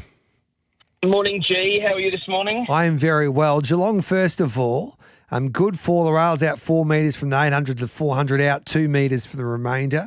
We're on a good 4 at the moment. What do you make of this card? 8 races. Tough enough, I think, G, for a midweekers. There's some pretty open races, a couple of short prices in the maidens. I'm not super keen to play into those. I thought probably race of the day, race 4. There's a couple here sitting all close enough in the market, but I keep coming back to Next Step Iowa, resuming off 2 really good maiden trial wins. Broke its maiden there at Ballarat last start. I thought the race was between it and the 4. You wrote up on it, but I'm going to lean the way of the 6, Next Step Iowa for Matty Laurie. I think resuming here off the back of those trials looks quite good. And then in race 8G, lent the way of the 10, See-Through, 2 places in a row over the 1,800 metres last start behind Zambardo. That looks like a really good form line now. Dropping back in distance off a freshen up probably suits. I think it's going to go forward from that barrier. There's a little bit of pressure in the race, but if it can at least take a sit behind maybe Leg Drive or War Chime, I think it'll be in a good position. So they're the 2 that I'm looking at in a tough little day there at Geelong. So next stop, Iowa, race 4, number 6, and See-Through, race 8, number 10, your plays there. Just keep an eye on Geelong. It's a beautiful day today, but winds up to 30-plus Ks there tomorrow, and there is rain predicted, only a top of 19 degrees in Geelong. So we'll just analyse that tomorrow as we get closer to... That's what I was going to say to butt in. Sorry, G. I don't think you want to get too far back. I'm not expecting it to be leader-ish, but if you're worse than midfield, you're going to have a hell of a job, I think. What are we doing at Gawler on a Wednesday afternoon? Yep, again, no prices. We probably won't get them till tomorrow, G. That's been the sort of way it's been going. Race 4, horse number 1, Done Real for Matty Sayers, I think sets up well here. Look, it just rates highly in this sort of, in the nicest respect, a sort of thin class 1. So I think off its first up run, if there's any improvement there down in grade, it's going to be well suited here. So I think Done Real's the one to beat. And then hopeful to get a decent price, race 5, number 3, Curse for the Jollies. Form first up, solid. Second up form had heat stroke, so completely forgive that run. It comes down in grade here, sets up much better today. They're the 2 that I'm looking around, but subject to prices. I think I've come on here and tipped you some that have opened at about $1.20 recently, so the markets are playing funny buggers with us, G. Maybe they're listening to you and not taking you on, Mitchy. That's the problem. Race 4, number 1, race 5, number 3. Your plays there at Gawler tomorrow. Love your work, mate. Thanks for that. No, thanks, mate. I'll chat to you later. There's Mitch Lewis. Race 4, number 3 is the Western Whisper out of Geraldton tomorrow for the midweek masterclass. Queen of Hawks resuming this campaign for the Pierce brothers, who are awfully hard to beat when they take a truckload to Geraldton. So that's race 4, number 3, Queen of Hawks. That is the midweek masterclass on this Tuesday afternoon. All thanks to Robot Building Supplies. Robot's got it and deliver it. robotbuildingsupplies.com.au. Now, I've got a few questions coming through on the text line. Thanks, Gareth. Just cost me $36. I put $1 in for every captain you say during the segment with Guy Mulcaster. My mate bets it on Saturday. Please beat it next week so I have a decent bank to bet with. It's a very good point you make. That's from Noddy. There's a few other suggestions that I probably use that word captain too much, and I take that on board. The one and only Guy Mulcaster there. 9:51, we'll take a break. We'll come back with trial time next.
Melbourne Racing Club's Black Friday sale on now. Take 50% off young and full memberships. This is Giddy Up with Gareth Hall. Now on Giddy Up, it's time for Trial Time with Dean Watling. Good morning to you, Dean, on this Tuesday. Good morning to you, Gareth, on this Tuesday. Yes. I don't think you ever called me Dean like that before, Dean. All right then, Dino, what do you want to do? Your top five. We'll start off with number 5. Wouldn't it be nice? By Woodland Bassett, of course. Yes, G, obviously spelled a little bit different, W-O-O-T-T-E-N, not O-N-G. So first trial for this 3-year-old filly, Annabelle and Rob Archibald, trained out of the Scone setup. So we do have to be a little bit careful. Obviously, Metro stable up against some country horses up there, but this is a very, very impressive first trial. 900 metres, trucked along, hard on the bridle, and this filly oozed class. So look for a second trial up there and just look for her to be placed right on debut, probably up in that country to provincial circuit for Wouldn't It Be Nice. Number 4, Peter Stone and trained mare, Infusion. One that comes out of the book from last preparation, got the job on debut there at pretty good odds at Canterbury, handled a heavy 8, then was given 4-week break and sort of ran pretty good against Southern Harris, who we've seen come out to run some really good races this prep, then given 16 weeks off, brought back 2 really strong trials. The trials have been around a horse by the name of Living Thing, who come of age last preparation. I think that's a really strong form line for this prep and Infusion. For an informed Peter Snowden goes in for number 4 this week. And then it wouldn't be the same with one of your top 5 trialers not being trained by Michael Freedman. You found the My Racehorse gelding in Ninja as your number 3 trialer. Yeah, we had a big rap on this horse. I think it was number 1 in its first preparation. It got beaten on debut, but that was a really strong race. Grand Prairie and Pictor beat that horse. That form line's somewhat stood up this spring. G-Man, obviously, Grand Prairie run a Group 3 and Pictor run really good in the Flemington Carnival there. Then handled 2 really strong heavy decks, back-to-back wins, and beat a horse by the name of Without Peer, who won a Saturday race a couple of weeks ago. So what I love most, he's given a 12-week let-up, and if you watch his trials last preparation compared to this preparation, he's physically furnished, and that was the query with him last prep. So he looks like he's in outstanding order. He's come back, trials around Steel Strike, Room of Love, a couple of other horses, and Ninja, I think he can work his way through the grades for the informed style farm, and gee, he's doing wonderful things at the moment. Don't go anywhere, Dino. We'll take the news. It's right on 10 o'clock here, and we've got number 1 and 2, your top 2 trials from last week that you found for your black book. This is Gareth Hall on Giddy Up, all thanks to Bet365. It's never ordinary when it's brought to you by Bet365. What's gambling really costing you? For free and confidential support, visit gamblinghelponline.org.au.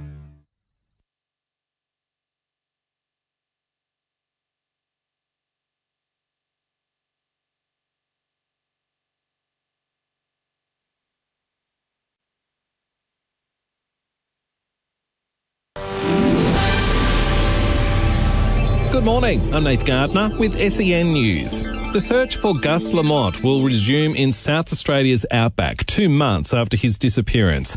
The search will focus on 6 abandoned mine shafts located some 12 kilometres from his family's property. It's the 5th search for the 4-year-old. Security measures will be in place at federal parliament today to deal with the arrival of a key Chinese official. MPs and staff have been told to turn off mobile phones amid concerns the visiting delegation could pose a cyber risk. All sides of politics have condemned Pauline Hanson for wearing a burqa in Parliament yesterday, while calling for the face covering to be banned. Social Services Minister Tanya Plibersek has told Nine there's no substance to Hanson's claim that it's about national security. It's continued disappointing behaviour. And I don't really know what she's trying to say. Like, literally, can you remember the last time someone in a burqa robbed a bank? Donald Trump claims big progress has been made during peace talks to end Russia's war in Ukraine. US and Ukrainian officials have convened in Geneva to discuss the 28-point peace plan. Around 90,000 homes are still without power after northern New South Wales and southeast Queensland was smashed by wild storms. And AI slop is the Macquarie Dictionary's word of the year. And if you're not on social media, you might be struggling to understand what that means. Effectively, it's low-quality artificial intelligence videos that contain several errors. SEN Sport is next. Day 4 of Sheffield Shield action today. New South Wales trails Tasmania by 223 and WA behind South Australia by 20 runs. Queensland has beaten Victoria.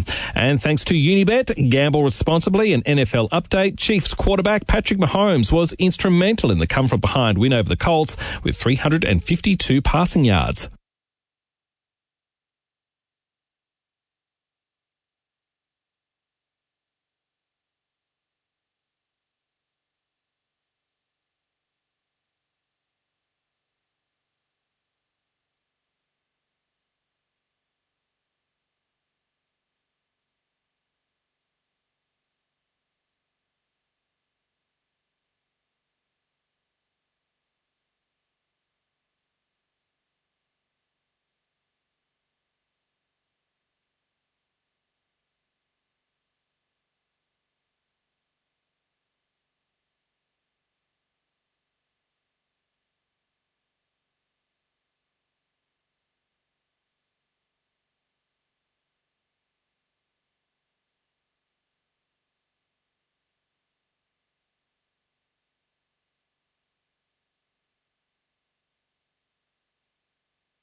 Melbourne Racing Club's Black Friday sale on now. Take 50% off young and full memberships. This is Giddy Up with Gareth Hall.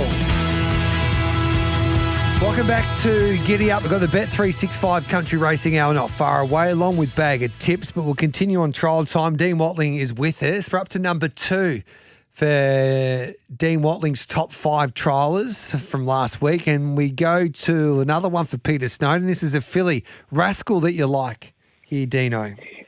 Yeah, it comes out of the book from last preparation. Didn't make it to the races, but 2 trials last prep were outstanding. Given a 32-week spell, so maybe it wasn't quite right. This was the first trial back this prep. I did it behind a horse by the name of Lady Salt, who's had 2 trials and looked really strong. So I really like the work here for Rascal. Look for a second trial now over 1,000 metres plus, and that filly will be off to the races. And number 1 is David Pfeiffer's 3-year-old gelding called Ice Cool. Cool spelled Kool. And it trialled recently at Rosehill. Yep, first trial was over 815 metres behind Cap Diva, who ran 3rd on debut in a strong race. Then backed it up with the trial of the morning there at Rosehill on the 18th in really, really fast time. Out in front, but wasn't asked for a whole lot. He can get a good horse, David Pfeiffer, and he can be tricky to get off the trials, but back-to-back good trials for Ice Cool, and that is our number 1 selection this week, G-Man. Horses that we need to be backing from your black book? Yes, Wednesday, tomorrow, Wyong meeting, our number 1 selection from last week, national news for Kim Moore, Alicia Collett's book there, Wyong race number 2, horse number 7. So debut on the home deck should go straight to the front. No spoilers about the price, around $2 now, but national news should be making a winning debut there tomorrow at Wyong. Let's hope it is making news, national news there tomorrow. What price is it now with Bet365? What race 2, isn't it? Yeah, race 2, number 7. 260 into 220. That'll do us.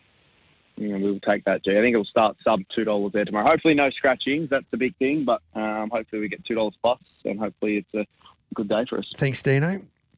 Thanks, mate. Trial time with Matty Morton. Let's catch up with Matty Norton with his top 5 triallers now. Hello to you, Matt. Good morning, Gareth. Good morning, listeners. We'll start off with number 5, Savannah Chill for Lindsay Park. Absolutely, mate. Where are we? From Flemington on Friday. Yes. Savannah Chill was a handy winner on debut without setting the world on fire time-wise. That was on a soft 7, and she may perform better on a firmer surface, and her actions suggest this might be the case. Savannah Chill has returned with 2 good efforts back-to-back at Flemington, and the latest last Friday was that of a horse ready to go. Did all her own donkey work and won with plenty in hand.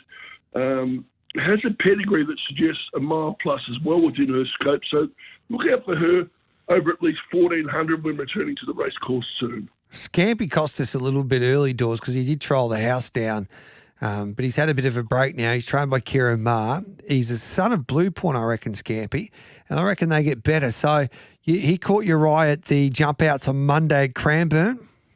Absolutely. Now, 4-year-old Going Scampy has always been highly rated by the Mar team, but it took a while to discover his affinity for tracks with juice in the ground. You know, I think he's 6 for 0 on good tracks, and he's 5 out of 6 or something on soft ground, or 4 out of 5. Since I'll just go back to the start there. 4-year-old Going Scampy has always been highly rated by the Mar team, but it took a while to discover his affinity for tracks with juice in the ground. Since then, he's gone 4 from 5 on soft ground, with 1 defeat being in a hot Flemington 2-year-old race. Given a very soft ride first time out on the sandpit 2 weeks ago, asked to do very little again yesterday, but made short work of the opposition without engaging second gear. His record says he's 1 out of 4 first up, but 2 of those, as I mentioned earlier, were on fast ground. And his third was the aforementioned Flemington 2-year-old race. He looks ready to put in another solid first up run. Underfoot conditions, of course, being the big proviso. Okay, then. So on a wet track, we've got to find Scampy. Jason Moran took Ivy to Detura on Monday that caught your eyes, number 3. It was very interesting to see the John Warren team out in force at Detura for a 2-year-old trial, where they provided 3 of the 4 starters. But it was no surprise to see Ivy take the trial in very soft fashion. The rider had the handbrake on and the anchor out for the entire trip, but that didn't slow down the daughter of Hanseatic. I've seen Ivy 3 times now, and it's hard to tell what's in the tank because her opposition has lacked class. The filly hasn't been tested or extended, but looks to be an interesting project for the Warren team.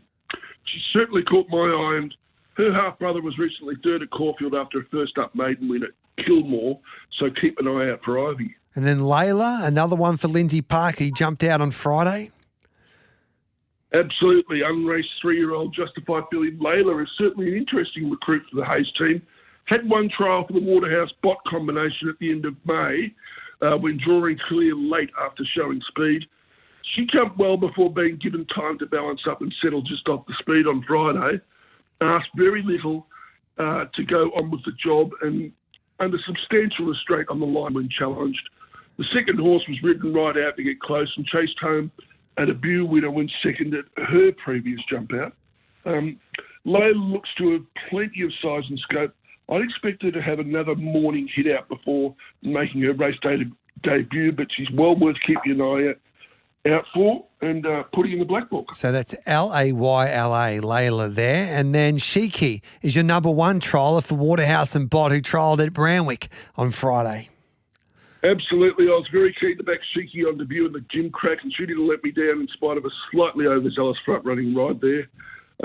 She's had 7 weeks off since that win, and as a Magic Millions purchase, there's no surprise as to where Shiki's headed. She jumped out best on Friday before being allowed to settle in behind, taking the widest course of all. Asked to chase down the leaders after straightening and was doing her best work late, especially the last 50 metres. She ran through the line strongly to win well. 1 more should top her off nicely for the riches awaiting in Queensland. It's 43 days to go for the Magic Millions, and Shiki should be right in the mix. The main concern is the speedy pedigree on a dam side. It involves the likes of Rory's Jester. But I think Shiki can overcome that with a conservative approach to race day tactics rather than taking up the running. What about horses that we need to be backing from your black book this week?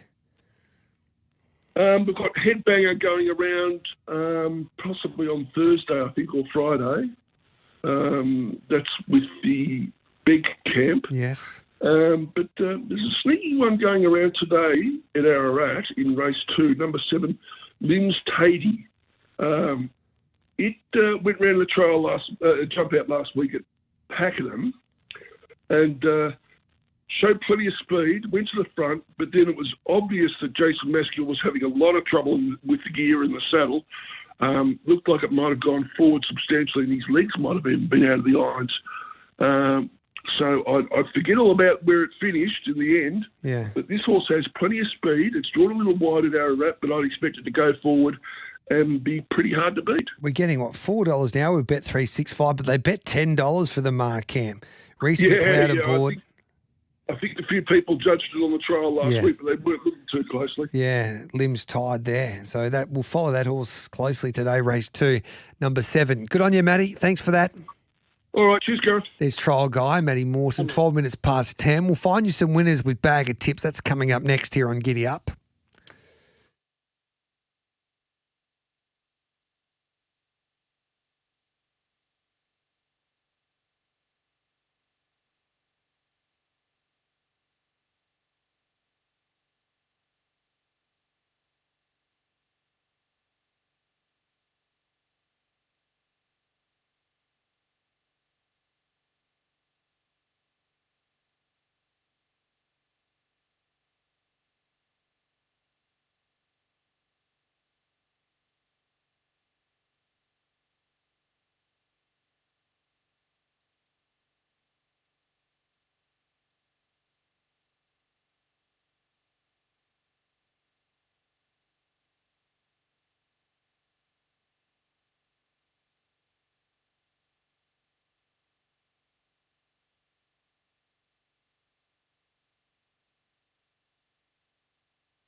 Melbourne Racing Club's Black Friday sale on now.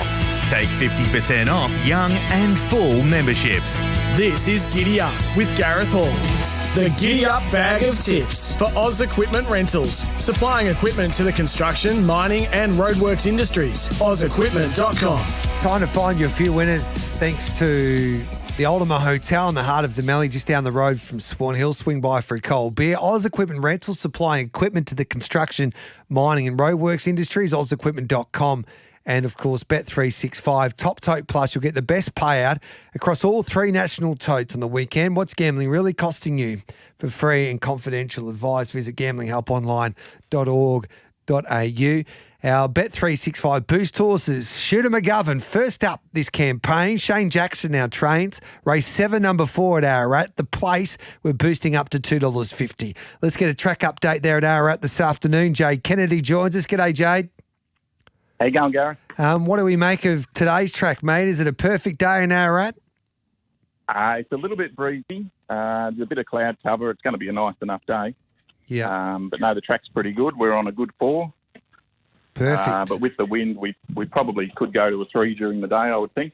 Okay. What are the wind conditions there? It's a westerly. It's about 28 k an hour at the moment, so it would be a headwind down the back straight. Okay. So you need a little bit of cover then? Possibly, yeah. Yeah.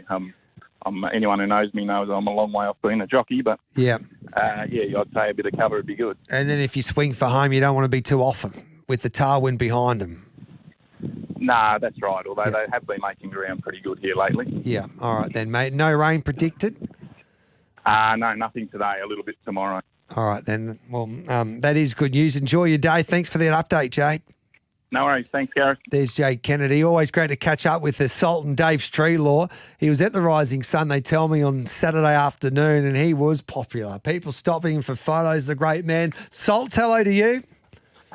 Great to be there, mate. And it was a pleasure of mine to be able to take that photo with you, mate. Yeah, don't lie. You were very popular there, Salts. What about, did you find a winner on Saturday at the pub? You saw one of my only ones when you were there, mate. It was downhill after that. What about today at Ararat? It looks like it's not a bad day. There's been a few that have been well back. What about your best bet on the program? Yeah, there's been worse Tuesdays. Mm-hmm. There's a few solid races across the program. I'm focusing my attention in the latter part of the program. Yes. 2 strong plays for me. Race 6, number 9, Ricky Runs. I really liked his return at Hamilton. It was a career peak performance. He was only off 1 jump out straight to 1,400 metres. And the horse that beat him there, Real Alliance, has actually gone and won twice since. I think that's a good form reference. Up in distance, second up, a nice recipe. Would love to see Will Gordon just hunt him a little closer from a low draw today. You can get an each-way price about that as well. $9.270 there, Salts. That'll pay for Tuesday's Palmer. Yep, we back him 1 by 3. Okay. And the best bet is in the last in time of need for Dennis Julius. Mel Rides. He's ready to win. He knuckled at the start at Mornington last start and then had to be back and wide because of that. Made good ground to line. He probably should have won the start prior at St Arnaud when they went out, and he should have hunted inside runs. So is building quite nicely this preparation, this mare. And from a nice draw today, I think Mel can have her in the 1-1 in a nice stalking role, and she's the best bet on the program, particularly at that price, north of $4. What about a quaddie, if that's okay? Yeah, no worries. Leg 1, we go 5, 10, 11, 14.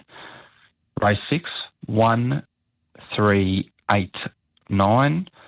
Race 7, 2, 3, 4, 5, 13. Trim it up in the last 12 and 13. 2 units, surely there'd be all over Shooter McGovern today as well.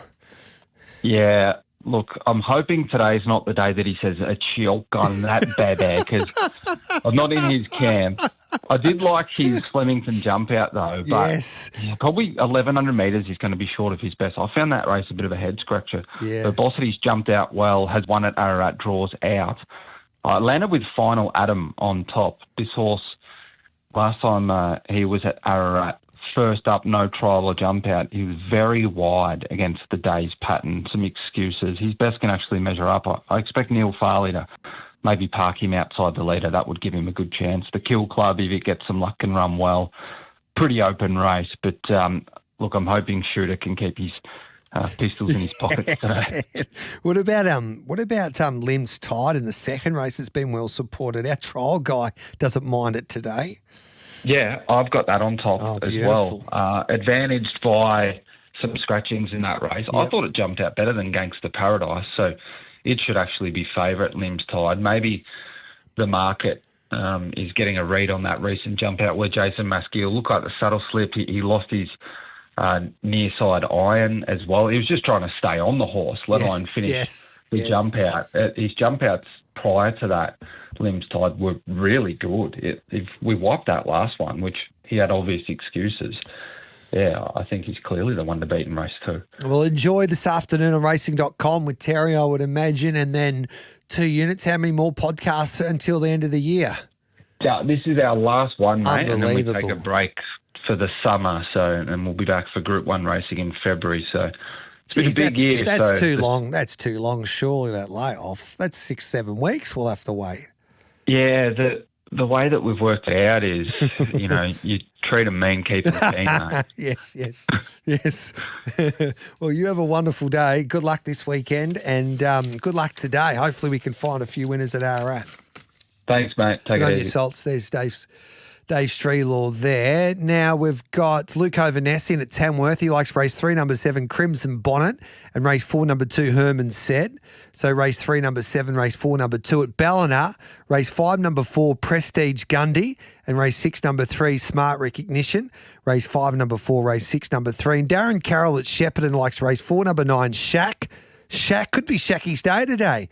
And race 7, number 3, Vichy Bloom. So that's race 7, number 3. Harness Racing New South Wales, the home of the Carnival of Cups, where Australian music royalty meets quality harness racing action. Michael Dummersney likes race 6, number 5, Maryville Alfie, and race 9, number 1, Deadeye Tiki. So race 6, number 5, race 9, number 1 at Albury tonight, race 5, number 1, Jillaby Rider, and race 7, number 4, Kai Lee. So race 5, number 1, race 7, number 4, Glenn Moore at Gloucester Park tonight. Likes race 3, number 8. He's never been bet. Race 8, number 4, Major Mickey Whitby. And race 9, number 1, Sharika. So that's race 3, number 8, race 8, number 4, race 9, number 1.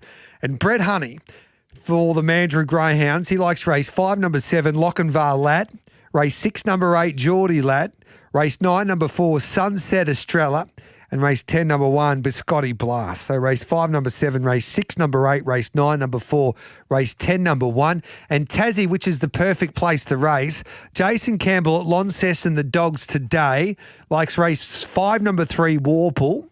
Race 9, number 3, Storm Angel each way. And race 10, number 1, Bonta. So it's race 5, number 3, race 9, number 3, race 10, number 1. That is Bag of Tips, thanks to the Ultima Hotel in the heart of the Mallee, just down the road from Swan Hill. Swing by for a cold beer. Oz Equipment Rental, supply equipment to the construction, mining and roadworks industries. OzEquipment.com. And with Bet365 Top Tote Plus, you'll get the best payout across all 3 national totes. What's gambling really costing you? Time for the news. It's right on 10:25, and then we'll come back with the Bet365 Country Racing Hour.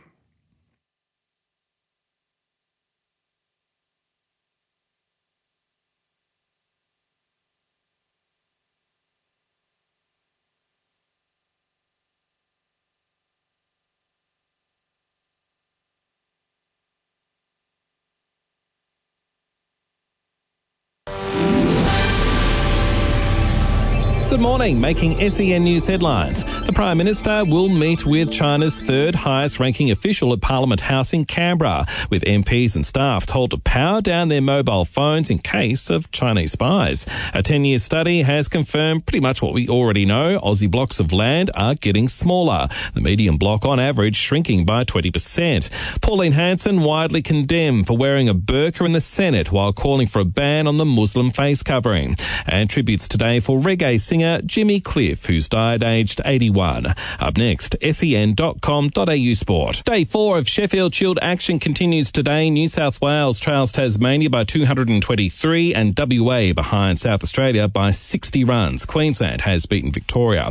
And thanks to Unibet, gamble responsibly in NFL. Chiefs quarterback Patrick Mahomes was instrumental in the come-from-behind win over the Colts with 352 passing yards.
Melbourne Racing Club's Black Friday sale on now.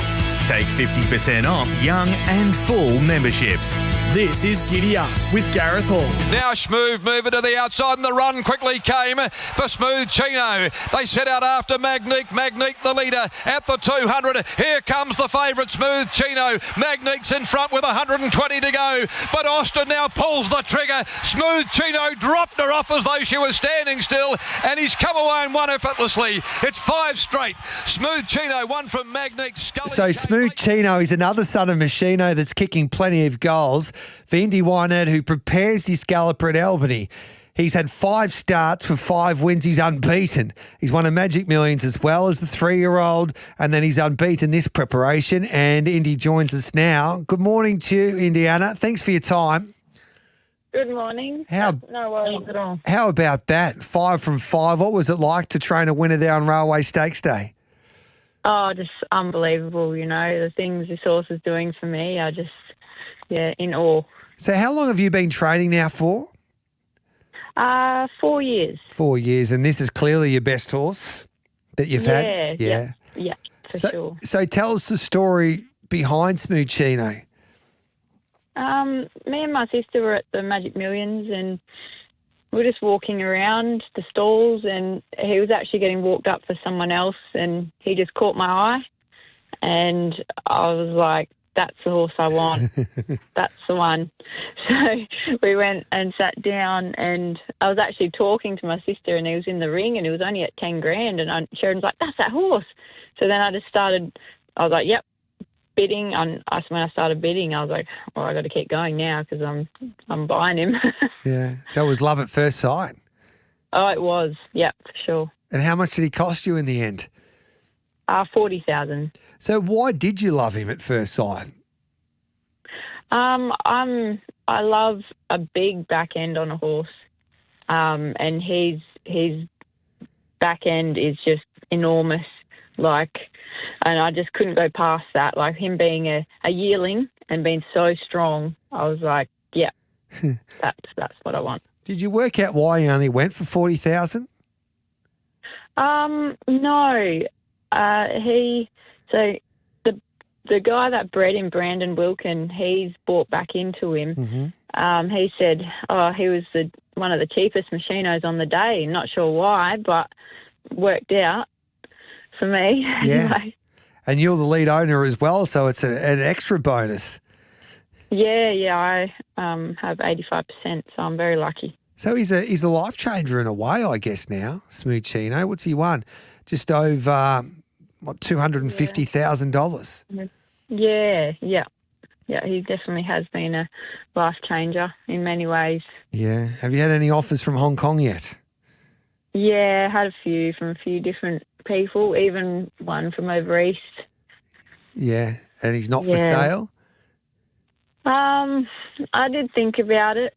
If I paid 6 figures for him, potentially, yes, I would have sold him, but I only paid 40,000 for him. Like, he owes me nothing. I'm having a lot of fun, and he's helping me so much in life. So I just thought, hold on to him for now, and he continues to get the job done. So I think I'm doing the right thing. Yeah, why not? And you say that he's helping you so much in life. Just explain that for us. Obviously, financially he is, but what's he been able to do for your career? Yeah, I've had a lot of new owners come on board. I've got a few more machinos now. A lot of new owners. And I still am getting more phone calls and more opportunities business-wise too. And just improving my business financially and stuff like that. So, yeah, and he could take me over east. That's another opportunity too. Yeah. And what about these machinos? And we were talking to Guy Mulcaster about them before, one of the leading bloodstock agents in this country, and he knows of them. But playing God, I guess, is the king of the size in the West. But this fella's not far behind him now, Machino. He's been producing some stars of recent times, especially. Yeah, he has. They're just really kicking off in the last, year or two. I've got a few. I've got a nice 3-year-old that's actually trialling Albany on Thursday. So fingers crossed she can show something. And what's the key to a good Machino in your eyes? Because the other big superstar of WA racing, Joker's Grit, of course, is by that sire. Yeah, I'm not sure really. I went to the sales, and that year I did want a Machino, and at that point they weren't even firing. So I don't know why something was telling me I want a Machino. Yeah. But yeah, since being around a lot of them now, because I've never trained a Machino before Smooth Chino, being around them now, they are very quirky. Yeah. They are very sensitive too. But yeah, they all seem to run. Yeah, they're flying at the moment. Yeah. So what's it like being based in the Great Southern as well? You've had success since you made that move? Yeah, I had no ties in Perth, so my family's down here and the Albany season was kicking off, and I thought just go home for a while and take the team and see where it goes, and everything's just fallen into place since coming back. So I thought I'd stay for another Albany season and I'll see where I am after that. And it's Wolf country there, of course. Steve Wolf is the big trainer there. But what's it like to train the best horse now out of that region? I guess Rope the Mint's pretty good as well, but has the community got behind him? Yeah, the Albany Advertiser was actually out at the stables yesterday, taking a few photos of me and Chino and doing a little write-up. So, yeah, he is getting, a lot of public interest for sure. And what do you do with him now? We'll go 3 weeks again between runs, potentially I'll nominate him for the Blackheart Bart Stakes and just the 78 plus 1200. And then, we'll just pick the best race for him. I'm not, ready to overface him yet. He's still learning. And I think next year, he'll be better and we can aim for bigger races then. Do you start to dream maybe a quokka next campaign? Yeah, for sure. Yeah. Joker's Grin's done it. He trialled against Joker's Grin and it was a super trial. It was hard held. So I think if Joker's Grin can do it, I think he can do it. Yeah. That is exciting. Yeah, for sure. And what about Eastern States? You want to come over here with him? Yeah, I think, winning something big here would give me confidence to take him over there. It would be late next year thought. But, it's definitely not ruled out by taking him over there for sure. And tell us the story with Austin Galati. Yeah, so he did a lot of his early work, barrier work, early gallops and stuff like that. And I just stuck with him because he said from the day he jumped him out the gates, the horse missed the kick, track work, and then just mustered. And he goes, this horse goes good.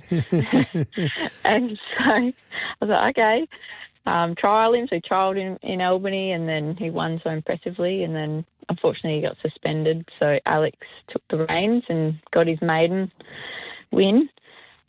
And then had to be loyal to Austin. He did so much work on him and, he told me the horse was fast and he's spot on. So, and he rides him so well. So that I would just be, dumb to take him off.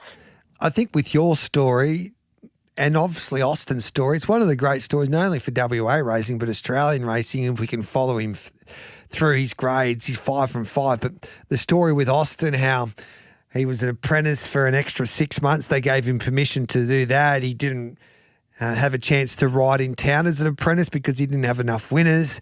But then he's been able to persevere. He's been all over WA trying to improve. And I was having a chat to Peter Hall yesterday, and he's a great judge, Hawley, and he was telling me, and I agree with him, I love watching Austin Galati ride, that he'll be a top 5 rider in Perth in the next 5 years. So he has come a long way. He's a great story, Austin. Yeah, I think he's one of the most underrated jockeys in WA. Yeah. At the moment. He's really just come in leaps and bounds for sure. I'm glad everyone's, a lot of the bigger stables are giving him opportunities now because if he can stay on those good horses, his career will take off very soon. Well, well done, Indy. It's a great story. You go and start dreaming that quokka. Surely you'll get a slot nice and early. I reckon it'd be a great slot for Tab Touch. Local home, like a local hero, progressive jockey, a young trainer who's dreaming big, trying to make her way into the sport. They've got their superstar galloper. Yeah, and you can go and get him. Yeah, that would be amazing. Yep. Yeah. Well, you enjoy yourself and enjoy the experience, and congratulations, and good luck with Smooth Chino for the rest of the preparation, Indy. Thank you so much. There's Indy Wynett. She does a great job with her small team. She took a punt on this horse. Oh, is she there still? Has she left us? She there, Indy? I forgot to ask. No, I'm here. Oh, do you have a winner for us at Albany on Thursday? How dare I forget that? If I gave you $100, Indy, what would you do with it on Thursday? I know you won't be paying much, but, a horse coming out of a maiden win, Brave Apache, he won so well the other day. Sometimes, to see them go on after a maiden win can be hard, but I believe this horse will see him in town one day, so I'd go Brave Apache. With all those runners you got in there, you might just threaten Stephen Wolf for the premiership in Albany this year. You go and get the old boy. Someone's got to put it to him. Good on you, Indy. Good stuff. No worries. We're on race 4, number 2, Brave Apache. Our man Austin Gallardi's on as well. He's our jock, Austin Gallardi. I watched him in Broome and I couldn't understand. Like he sits and he sits well on him. He's balanced, and it's good to see him having the opportunities he's getting at the moment. And he'll be kicking home Brave Apache for us tomorrow, race 4, number 2. Hey, we'll take a break. We'll come back with Paddy Lee on the Bet365 Country Racing Hour. Of course, the co-trainer of the superstar trotter, Kiang Sahara.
Melbourne Racing Club's Black Friday sale on now. Take 50% off young and full memberships. This is Giddy Up with Gareth Hall. The 2-year-old Van Torix is down the outside and soon after raced to a neck lead. Varazze trying to go with it, but Van Torix has raced away from Dandelion Wishes and Varazze. An impressive debut to the 2-year-old. Van Torix is striding clear. Van Torix wins by 2 over second Dandelion Wishes. It was some performance by this 2-year-old by Captivant, winning at Taree, taking on the older horses. Some story behind this galloper as well. Jenny Graham's been a star of Northern New South Wales in the training ranks for many a year, but that was her first runner in 2.5 years, and they backed this 2-year-old against the older horses, and he won like a good horse. I'm just having a look at the Bet365 market for the Golden Slipper. He's a $26 chance after that performance there at Taree. And Jenny Graham joins us here on Giddy Up. Congratulations, Jenny. Thanks for joining us. Thank you very much. How are you? I'm very well. How was that? Back training horses and you get a 2-year-old to do that. What was the day like there at Taree on Sunday? No, it was a thrill, a great thrill. Just to come back with such a nice horse, it was terrific. Did you miss it? Yes, I did. Yeah. Very much. And was this always the plan to have a horse like this be your first runner back? Well, you hope, but for it to come off like that, it doesn't happen that often. But look, it was such a thrill to pick up a horse like this and win first up like that with a baby. It was really, really great. So why did you have 2.5 years off?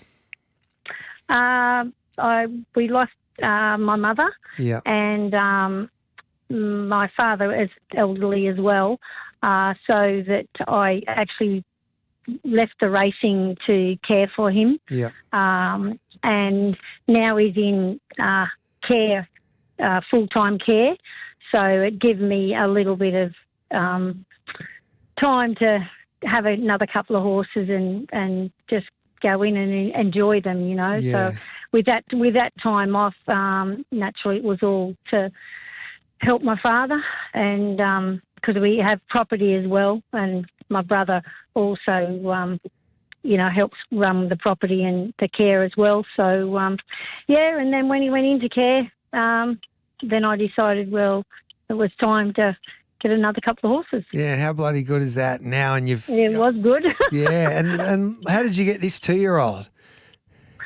He was bought at the Classics in Inglis. He was actually passed in. Yeah. And I had a couple of girlfriends that was with me, Sue Grills and Angela Davies.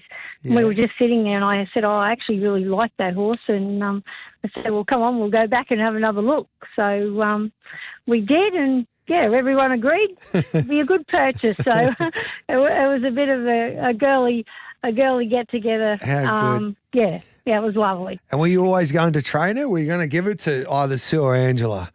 No, I was always going to.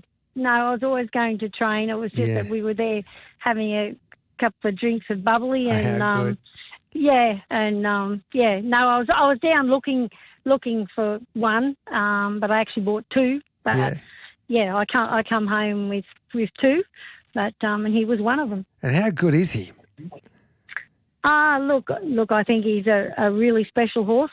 I feel he's got a great motor. He's a little bit immature still. I think he's going to be a really nice horse in time when he develops and puts it all together. He's still very green, still got a lot to learn. But, I think he's a very, very nice horse. And so what do you do with him now? Do you put him away or do you keep him going?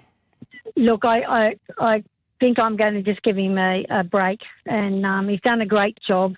And basically, I wasn't actually going to run him. I was going to give him a second trial. Yeah. And I just felt that, he probably just needs a little race for a little bit more experience, but I didn't really want to take him to town because he wasn't ready for that type of pressure. Yeah. So, and we didn't have any 2-year-old races around our area.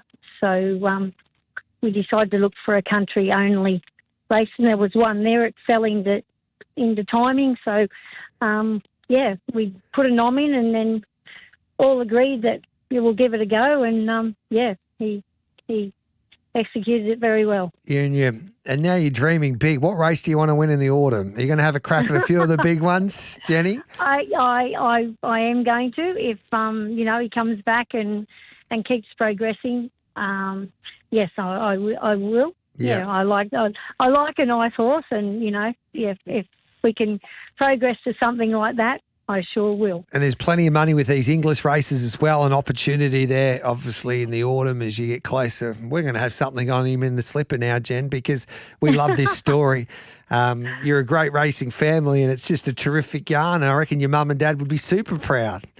Yeah, I believe so. Oh, yeah. My mum, she actually followed the racing, followed it a lot with us. So yeah, she would be wrapped if she was here. But anyway, that's how it is. Yeah, and hey, we're going to follow this horse. So when will we see him next?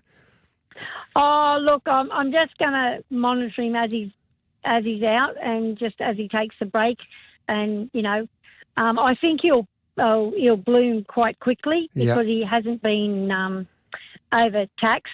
Like he's going out very well and fresh, and I think he'll just have a nice break, and I'll just assess that as it goes. Well, you go and get them, Jenny. Great to see you back trading horses. I think it brought a smile to a lot of people's faces. And, congratulations and good luck with him going forward. And thanks for joining us on Giddy Up on this Tuesday morning. Thank you very much, guys. There's Jenny Graham there. 10:52. We'll catch up with Troy Corstens next, of course, the president of the Victorian Trainers Association.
Melbourne Racing Club's Black Friday sale on now.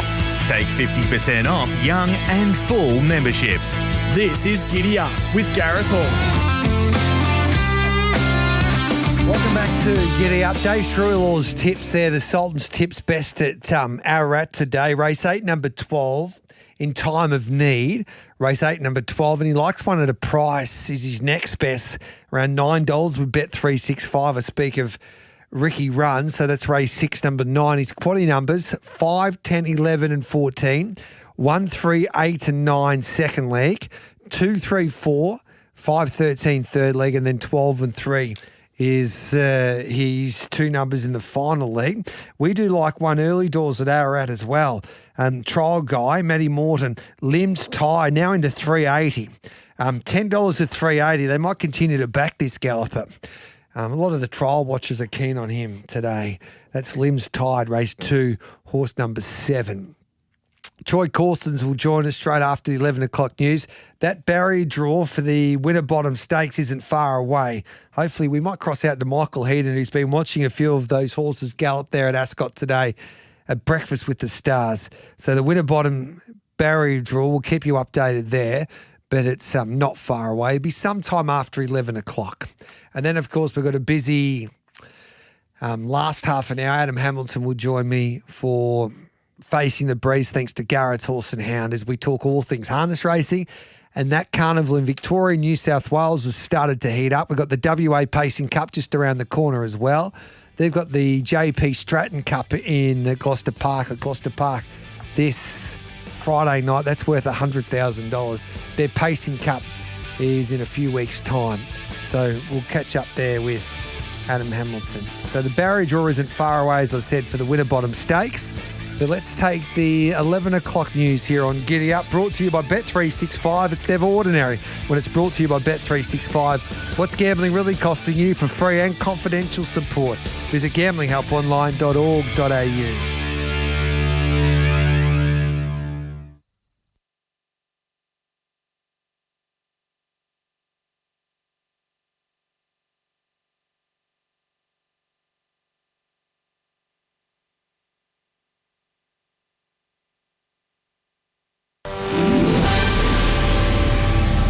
Good morning, I'm Nate Gardner with SEN News. To Perth first, where a tense standoff continues between detainees and officers at a youth detention centre. 3 detainees remain on the roof of the Banksia Hill Juvenile Detention Centre this morning. At least 6 juveniles first scaled the building yesterday afternoon, throwing bricks, poles and fire extinguishers at the officers below. The outback search for missing 4-year-old Gus Lamont continues today in South Australia. Authorities are focusing on old abandoned mine shafts. It's been 2 months since the young boy was last seen. Australia Post is asking dog owners to secure their pets in the lead up to Christmas, as posties increase deliveries of parcels and cards. Russell Munro from Australia Post says there's been an increase in dog-related incidents in the last 6 months. It's about 9 each day. 2/3 happen on the street, with a third involving a postie being chased by a dog. Posties have been equipped with citronella spray as an additional safety measure. The Vice President of Campbell's Soup is in damage control after he was allegedly caught on tape saying he doesn't eat his company's product. In the recording, he allegedly says it's food for poor people with bioengineered meat and 3D printed chicken. A new report's found Aussies are spending a lot more of their income on their mortgage compared with 5 years ago, and a volcano has erupted in Ethiopia for the first time in 12,000 years, sending an ash cloud some 14 kilometres into the air. Coming up, SEN Sport. In the EPL this morning, an Everton player has been sent off for slapping his own teammate in the match against Manchester United. Despite this, Everton won 1-0. And an NFL update thanks to Unibet. Gamble responsibly. Starting soon, the last match to see out Week 12. The Carolina Panthers, looking for its second win on the trot, are in San Jose to take on the 49ers.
Melbourne Racing Club's Black Friday sale on now.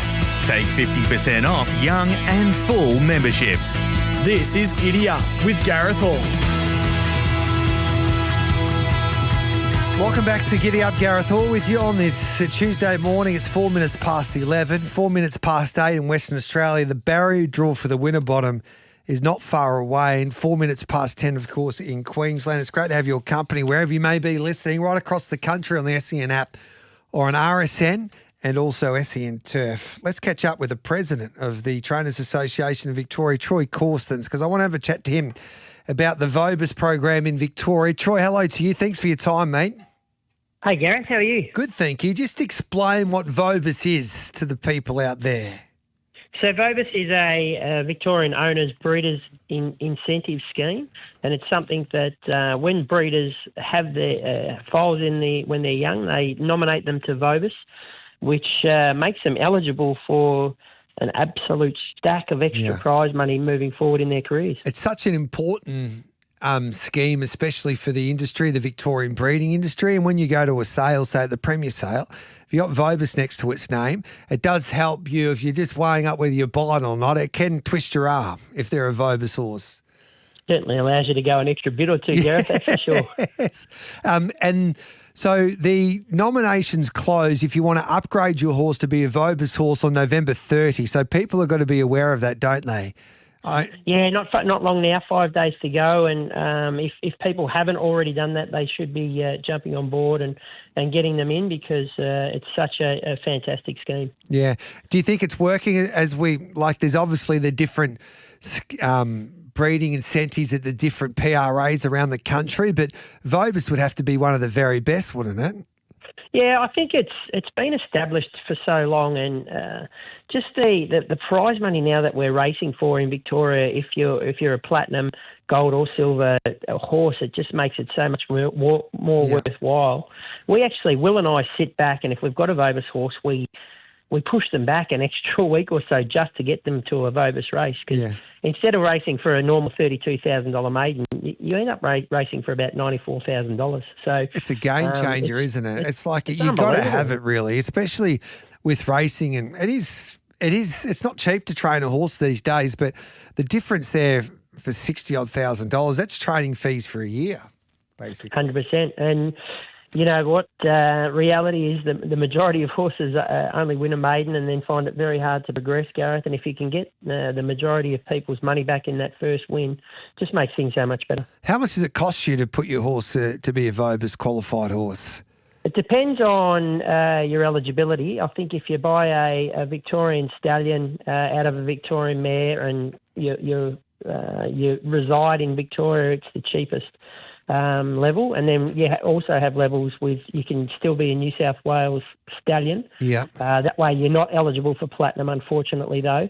But it's a little bit more expensive. But in the scheme of things, in the long run, it's money well spent, that's for sure. What would you recommend if you had the choice out of the three? Would you go the platinum or is? 100%. Yeah, if you're platinum eligible, it'd be silly not to do it. And then once your trainers take your horses on board, then we nominate them for the extra gold bonus, which is a little bit extra, but that usually goes to. The cost goes to the new owners and then so does the benefit, to be honest. Yeah. And there's VOBIS races. There's plenty of them these days. They have rich VOBIS race days as well, which are only eligible to horses that are VOBIS qualified. So there is plenty, and Racing Victoria, I guess, for the support of the breeding industry in this state, wants you to go down that path as well, and they're going to reward you for it. Yeah, exactly, Gareth. There's so many races coming up in December. There's just far too many to mention, but I just think that's what makes it so good. Yeah, so you got races at Ballarat on Cup Day. There's an $80,000 race. There's a lot of races in the city. So, yeah, it is a game change. Which is 3 and 4 year olds on Ballarat Cup Day. Then you've got the Gold Bullion on Pakenham Cup Day. There's a big race coming up at Cranbourne on the 27th of December. 150,000. Yeah. Yeah. So there's just there's so many of them out there. It's you can't afford not to be part of it. And if you miss out on that 30th of November, there's no tomorrow, basically. Yeah, you've got to be in. They do shut off, and you need to be in by then. Yeah, and I think sometimes we can just I've had a few horses and people, we just forget about it basically, and you don't mean to forget about it. And you go, are we Vobis? And they go, no, you're not. Well, so it can be costly, not a mistake, but I guess you got to put in your diary.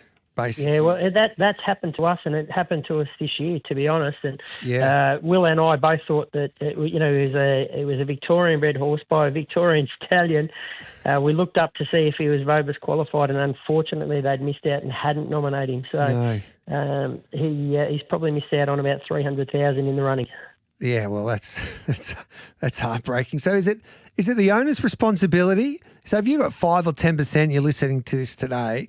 Or is it the trainer's responsibility to let you know if it's on the 30th of November? Because a trainer who's got a lot of horses, I guess that would be, obviously there's a lot of staff to try and help you see if your horse is qualified. So whose responsibility is it at the end of the day? So originally the breeder needs to have nominated the horse for the Vobis series, and then to be eligible for the gold, that's usually the trainers or whoever purchased the horse is responsible for that. But gee, like if you're an owner sitting out there and you know you've got a Vobis horse, just prompt your trainer and say, listen, are we up for gold Vobis bonuses? And the trainer will come back and say yay or nay, and sometimes you could just spark their memory and get them in there for sure. So every horse that you buy at the sale, all right, even if it's out of a Victorian mare and a Victoria sire, it still needs to be nominated. And if you buy it at a premier sale. Yeah, if they are already nominated for Vobis to get into the gold bonus, they need to be nominated originally. Beautiful. Have you got a winner for us, mate?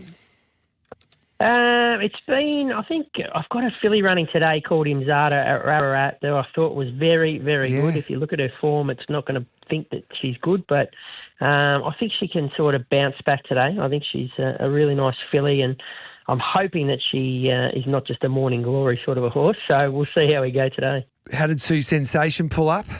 Unreal. Yeah, he's come through really well. We're very, very happy with him, and on to the Pakenham race now. Oh, yep. So he gets a slot race there. Yeah, we'll continue. We're lucky enough that OTR liked us in for both races, and we're full steam ahead to the 1400 now. All right, beautiful, mate. No gold rush for him. You can't get that flight. No, we contemplated it. It's just at the end of a prep. He's been up for 12 months, Gareth, and those horses have been up for so long. I'd hate to take him over there and all of a sudden he's had enough and we've gone all the way over there for nothing. So, especially when the prize money here is so good. It's just so attractive just to stay here and have a crack and see how we go. I thought his run was admirable on Saturday. The 1200 back to that probably didn't suit, and just got back a little bit further than he usually does, but I thought he was still very strong through the line. Do you take Marble Night and Magnus Spin to the races on Saturday as the Spring Carnival continues on basically at Caulfield on Saturday? Yeah, both will be heading there. I can tell you Marble Nine is in a particularly good space at the moment. He's been out and come back. Yeah. And we're hoping to get him right through the summer and into the autumn, Gareth, but he's very, very well and he's ready to run a great race first up. All right, then we'll have something on him then on Saturday. What about, we'll put your trainers president of the Victorian Trainers Association hat on now. You must have been happy with the Spring Carnival. It's been a really positive few months for racing, I reckon, especially in this state, Troy. How have you seen it? Oh, it was outstanding. I'd tell you, Gareth, I was in the committee room. I was lucky enough to be in the committee room at Caulfield on all 3 days, and it just had a beautiful feel to it. It was a really good. It was kind of like racing was back. Mm-hmm. We rolled into Moonee Valley, and I think it was a bit special having the last ever meeting at Moonee Valley, and the crowd was amazing, and the racing was super. And we got to Derby Day, and I thought, Flemington's going to really need to pop up here to just continue on with the trend that was going. I was walking down the raceway early on in the day, probably around the third race, and I looked out to the right, and the members are on the right, and everybody looked fantastic. I looked out to the left, and all of the public, all dressed up, looking so good in the black and white. Everybody was having a great time, and it just made me really proud to be associated with racing in Victoria. So, I think we've had an amazing spring. everyone's done a terrific job, and I think it's just got a really good feel to it again. Yeah. And it makes me proud. I love racing in our state, and long may it continue as good as it's going. Totally agree. And as we've said this a few times throughout the Spring Carnival, it feels like now from outside the racing bubble that racing's been accepted once again. I think the clubs can take, and obviously Racing Victoria as well, can take credit for the way that they've promoted the game. Caulfield was amazing.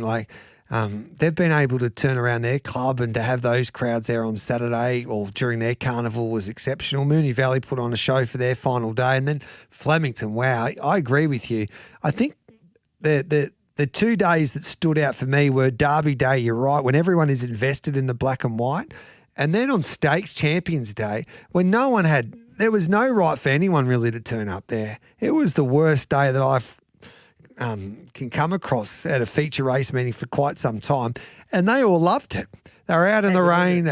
They were cheering home our heroes. It was a great week for our sport. Do you see that now with, I don't know, when you talk to your fellow trainers, etc., orders coming in, people wanting to get into horses, or when do you see that now filtering through to other aspects of the game?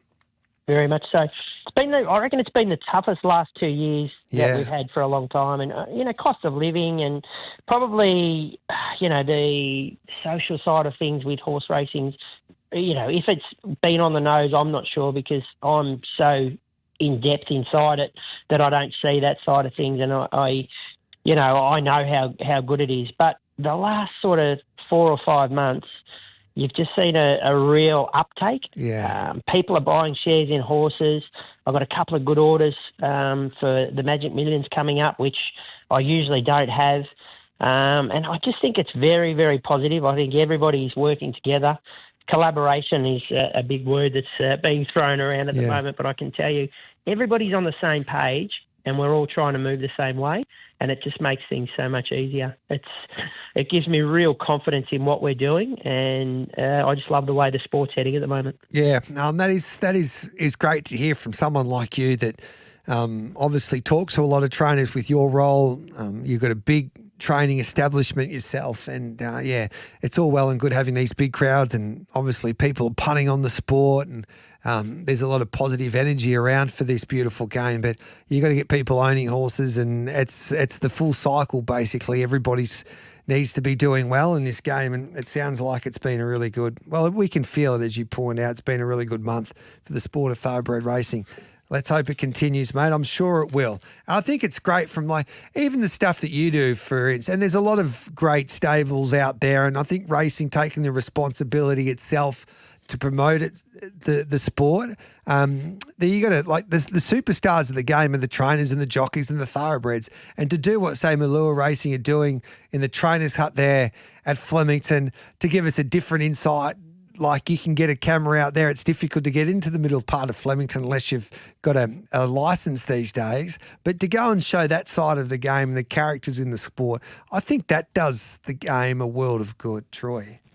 Yeah, and it's a bit of fun too, Gareth. Yeah. It's sort of, and we and as tough as it is, and as competitive as we are against each other, we're great mates. I spend more time with Calvin McAvoy and Ben Hayes than I do with Lauren Corstens. So, we've got to get on and we've got to be mates. And I think that it's actually Digger Dooley that's come up with the dribble deck idea. And I just think it's been a great way to sort of just show a little bit of insight into what we do every morning. No, I love it. There should be more of it. I'm looking forward to you going to the different huts as well. Will that ever happen? Knocking on the door? We did a little bit of that on Saturday, on last Friday. I think Danny O'Brien featured, Dom Sutton featured, and a few more of the jockeys featured on Saturday. But we might, we're just discussing at the moment, Digger's on his way overseas to Japan, but he is also going to Hong Kong, and there's some talk that we might get a little bit of a Hong Kong trainers hut dribble deck. So we're working on that at the moment, which would be a fantastic insight. Yeah, with D. Hayes and the team. Looking forward to it. JD Hayes can take over the microphone. That would be good fun. Yeah. He does a good job at it. He does, doesn't he? He'd be speaking Cantonese. That'll test us out. But anyway, thanks for that, brother. Appreciate it, mate. Congratulations with everything. Keep doing a great job. And, it was great to have a chat like that and It's racing's in a good place, which is great to see. Yeah, fantastic. Really looking forward to what happens over the next 6 months, 6 to 12 months, Gareth. Yeah. All right, mate, you go and get him. We appreciate you coming on. Cheers. There's Troy Corson's there. Now, they've just had the barrier draw for the winner bottom, and I think I saved it on my phone. I did. So here we go. Overpass barrier 3, Joker's Grin barrier 6, Oscar's Fortune barrier 5, Ray McNerio barrier 8, Rope Them In barrier 10, Libertad barrier 2, Man Crush barrier 7, Spacewalk gets gate 1, Repossession barrier 4, Better Detta barrier 9, Luana Miss, she's probably the horse that has been hurt the most here with the draw, barrier number 11 in this year's winner bottom stakes. So Overpass 3, Joker's Grin 6, Oscar's Fortune 5, Ray Big Nero 8, Rope Them In barrier 10, Libertad barrier 2, Spacewalk barrier 1, Repossession barrier 4, then Better Data 9 and Luana Miss barrier 11. We'll head to the barrier draw to catch up with Michael Heaton live from Ascot straight after this.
Melbourne Racing Club's Black Friday sale on now. Take 50% off young and full memberships. This is Giddy Up with Gareth Hall. Overpass goes up, takes the lead, races away from them. Overpass drifts out to the middle of the course, shot 3 clear. Lady Laguna runs on, so does Hot Zed. It's Overpass down inside the last 100. He's nicely clear. All interest in the minors. Overpass, par for the course. Overpass, it's 4 for 4 at Ascot, wins another Winterbottom.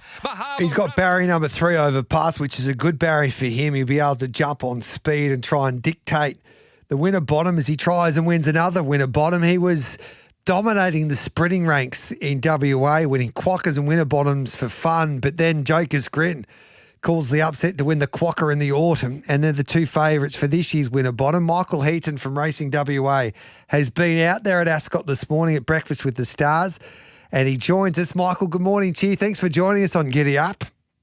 Good morning, Gareth. Great to be on. Beautiful morning here at Ascot. We've just had the barrier draw and a few interviews at the moment and got to see a few of Saturday's stars work on the course proper this morning. Does it surprise you now that Joker's Grim with Bet365 is the new favourite in front of Overpass at $2.75?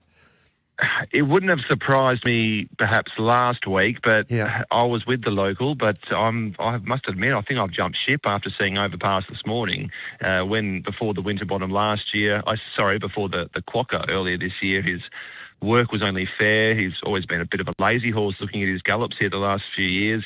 I think the rider just about pulled the stick on him. But this morning, Joshy Parr actually flew over to gallop him because the main track work rider's injured, and he was outstanding. Overpass, the sharpest I've seen him look.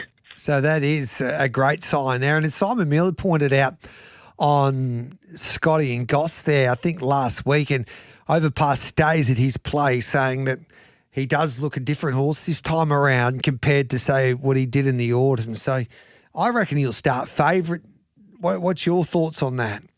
I think he will too. Yeah. I don't think the draw for Joker's Grin's bad whatsoever, but a length and a half fourth to Car Ying Rising and Jimmy Star and the Everest, it reads up pretty well for this. And just seeing him this morning, perfect draw.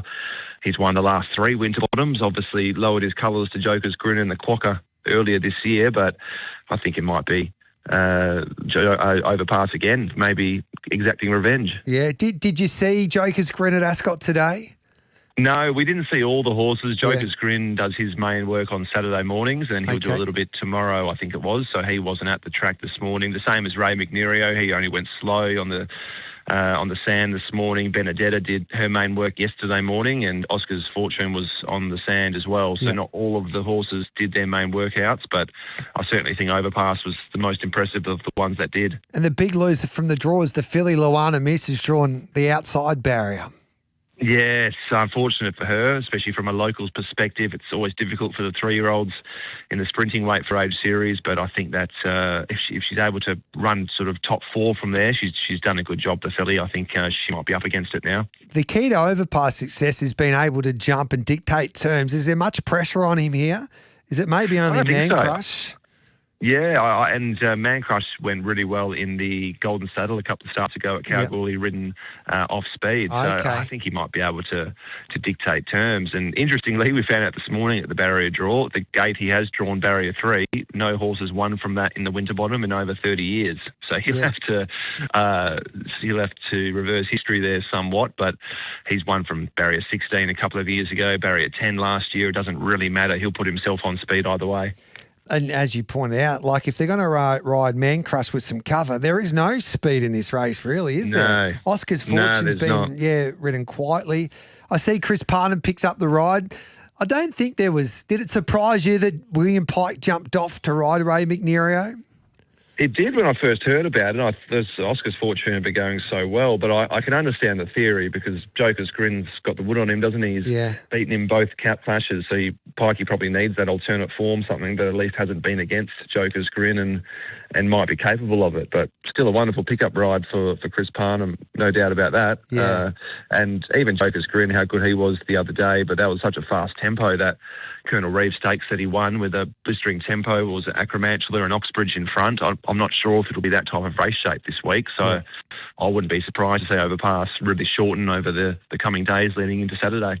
And it's a great story, isn't it? Bernie Miller and Patrick Carberry combining with Joker's Grin. It's a great story for WA racing. He's the son of Machino. Bernie's, 70 years of age.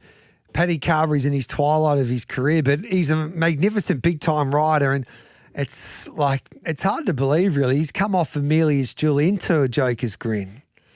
Oh, it's unbelievable. Paddy, by his own admission, said that Joker's Grin and Amelia's Jewel a few years ago has sort of reinvigorated his career, and it's good to see him here this morning as well. He just did an interview with Scotty Embry up on the stage, so obviously he was out of action with that concussion, but everything's back cleared and good to go again now, so that's great to see. But it would be an awesome story. He's a serious horse, Joker's Grin. I think he's onto bigger and better things after this preparation here in Perth. But I just think that now with that likely race shape and how good Overpass is, he will have his work cut out for him now.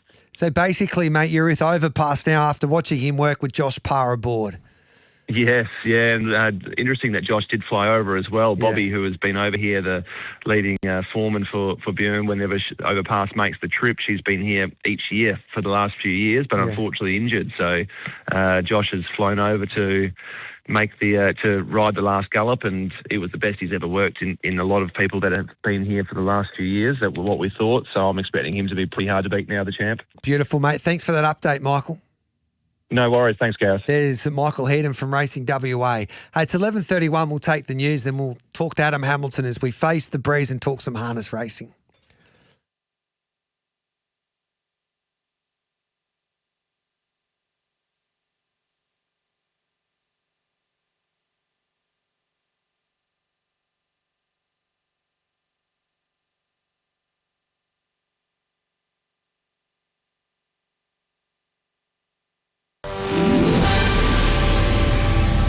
Good morning. Making SEN News headlines. The Prime Minister will meet with China's third highest ranking official at Parliament House in Canberra, with MPs and staff told to power down their mobile phones in case of Chinese spies. A 10-year study has confirmed pretty much what we already know. Aussie blocks of land are getting smaller, the median block on average shrinking by 20%. Pauline Hanson widely condemned for wearing a burqa in the Senate while calling for a ban on the Muslim face covering.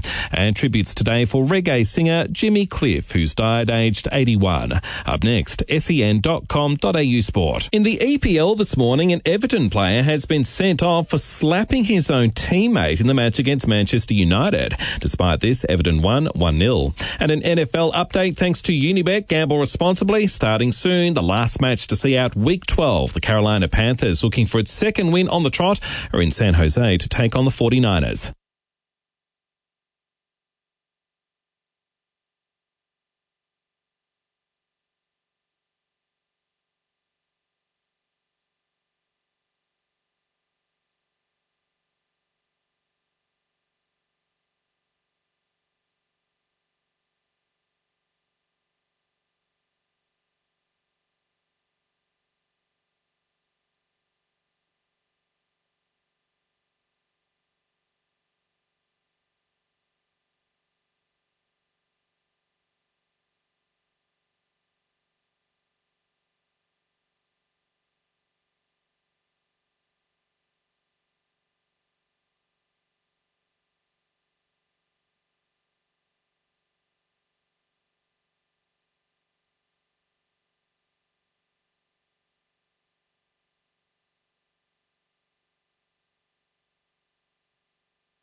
Melbourne Racing Club's Black Friday sale on now. Take 50% off young and full memberships. This is Giddy Up with Gareth Hall.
Melbourne Racing Club's Black Friday sale on now. Take 50% off young and full memberships. This is Giddy Up with Gareth Hall. Garrard's Horse and Hound, stocking the largest range at the best prices. Visit horseandhound.com.au. Live across Australia on SEN Track. This is Facing the Breeze with Gareth Hall. Let's talk some harness racing. Thanks to Garrett's Horse and Hound with the number one man in harness racing, Adam Hamilton. Hello to you, Adam. G'day, Gareth. Great to be with you. What an exciting time, not just now, but probably over the next 6 weeks or so. But we're starting to see the build-up to it. Obviously, you've got that big audience in WA now, and they're historically their biggest race, but now their second biggest race, I think, behind the Nullarbor, the WA Pacing Cup, simply because the Nullarbor gets the strong Eastern States flavour. But it's almost a celebration of the last 5 years of WA harness racing, this, isn't it? That the three stars of the sport over that time, I speak of Minstrel, Mr. Smarty, and also Magnificent Storm, they all look on top of their game at the right time for this. So this is going to be a heck of a WA Cup, isn't it? Yeah, it is going to be a great race. Do you think it's at the right time, the Pacing Cup, or would you move it earlier to give the opportunity for a few of those standardbreds to jump on that plane with the gallopers? It's a good point. I mean, it has no clash at all with New Zealand, does it, anymore? And we don't tend to see any horses coming from the West to the Victoria Cup now that it's worth $250,000. So, yeah, look, you could argue perhaps it should be pretty much last week maybe on the calendar. They've got the same challenge, I think, that the thoroughbreds have in a way now, the pacing or the WA Cup, because you've got now Queensland that have moved the Blacks Are Fake to the summer with the Inter-Dominion, the New Zealand Cup, and then you get into the Eastern State races now with, say, the Victorian Carnival just around the corner. Yeah. There's two ways of looking at the WA Pacing Cup, isn't there? I mean, it's a WA-only race largely now, whereas the Nullarbor has become the race that pulls the horses from the eastern states to be part of it with its $1.25 million. So I think as long as WA has a race with huge national status, which the Nullarbor is, and then the WA Cup, you know, as great as it's been historically, times change, Gareth. The Nullarbor is now the race to win in WA. 5, 4, 3, 2, 1. Your top 5 horses in the country at the moment. I'm going to take a break. I'm going to give you a couple of minutes to work that out, because I read an article that you put together and you were debating whether Leap to Fame has been surpassed now by Kingman. But then you've got horses like Mr. Smarting and a few of those in WA that would say, hey, hang on, we're going to put our hand up. And then there's a couple of horses that will be going around in Queensland on Saturday night as well, and the Blacks Are Fake. And we can't forget Swayze. So it's an interesting debate to have at the moment. So we'll have Adam Hamilton's top 5 horses in the country straight after this.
Melbourne Racing Club's Black Friday sale on now.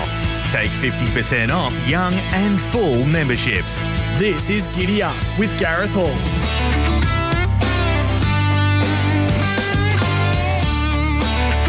Adam Hamilton, this is Facing the Breeze, thanks to Garrett's Horse and Hound. Your top 5 horses. Yeah, gee, thanks. You gave me a lot of notice here, Gareth. Well, I read an interesting article there the other day. You quoted Darren Carroll, who's still with Leap to Fame as number 1. And you know what? Because he got angry at me for calling Kingman the number 1 horse, you agree with him. Look, I've still got Leap to Fame at number 1 because he's got a body of work that goes back 3 years, Gareth. And I think 2 races are really significant, but I don't think they totally show a changing of the guard. I mean, it's 2 races in the space of 3 or 4 weeks. So if I ask you a question right now, if they drew 11 and 12 in a Hunter Cup, who would you back? I'd still back Leap to Fame. Okay. Yeah, I would still back Leap to Fame. So I just got a theory that he might just be down about, 2, 3, 4% on his absolute best. But is that an age thing? Is that after being in a lot of hard battles thing? I think that's what makes this summer so intriguing in Melbourne. Yeah. They're going to have to clash 3 times to have any chance, one of them have a chance of winning the bonus. So anyway, I've got Leap to Fame 1, I've got Kingman 2. I think that's now crystal clear that they are significantly ahead of the rest. Had a good chat with Cam Hart to find out about Swayze on the way in to chat with you. He's going to trial tomorrow, so things are good. He's not going to Brisbane. They're targeting Melbourne with him.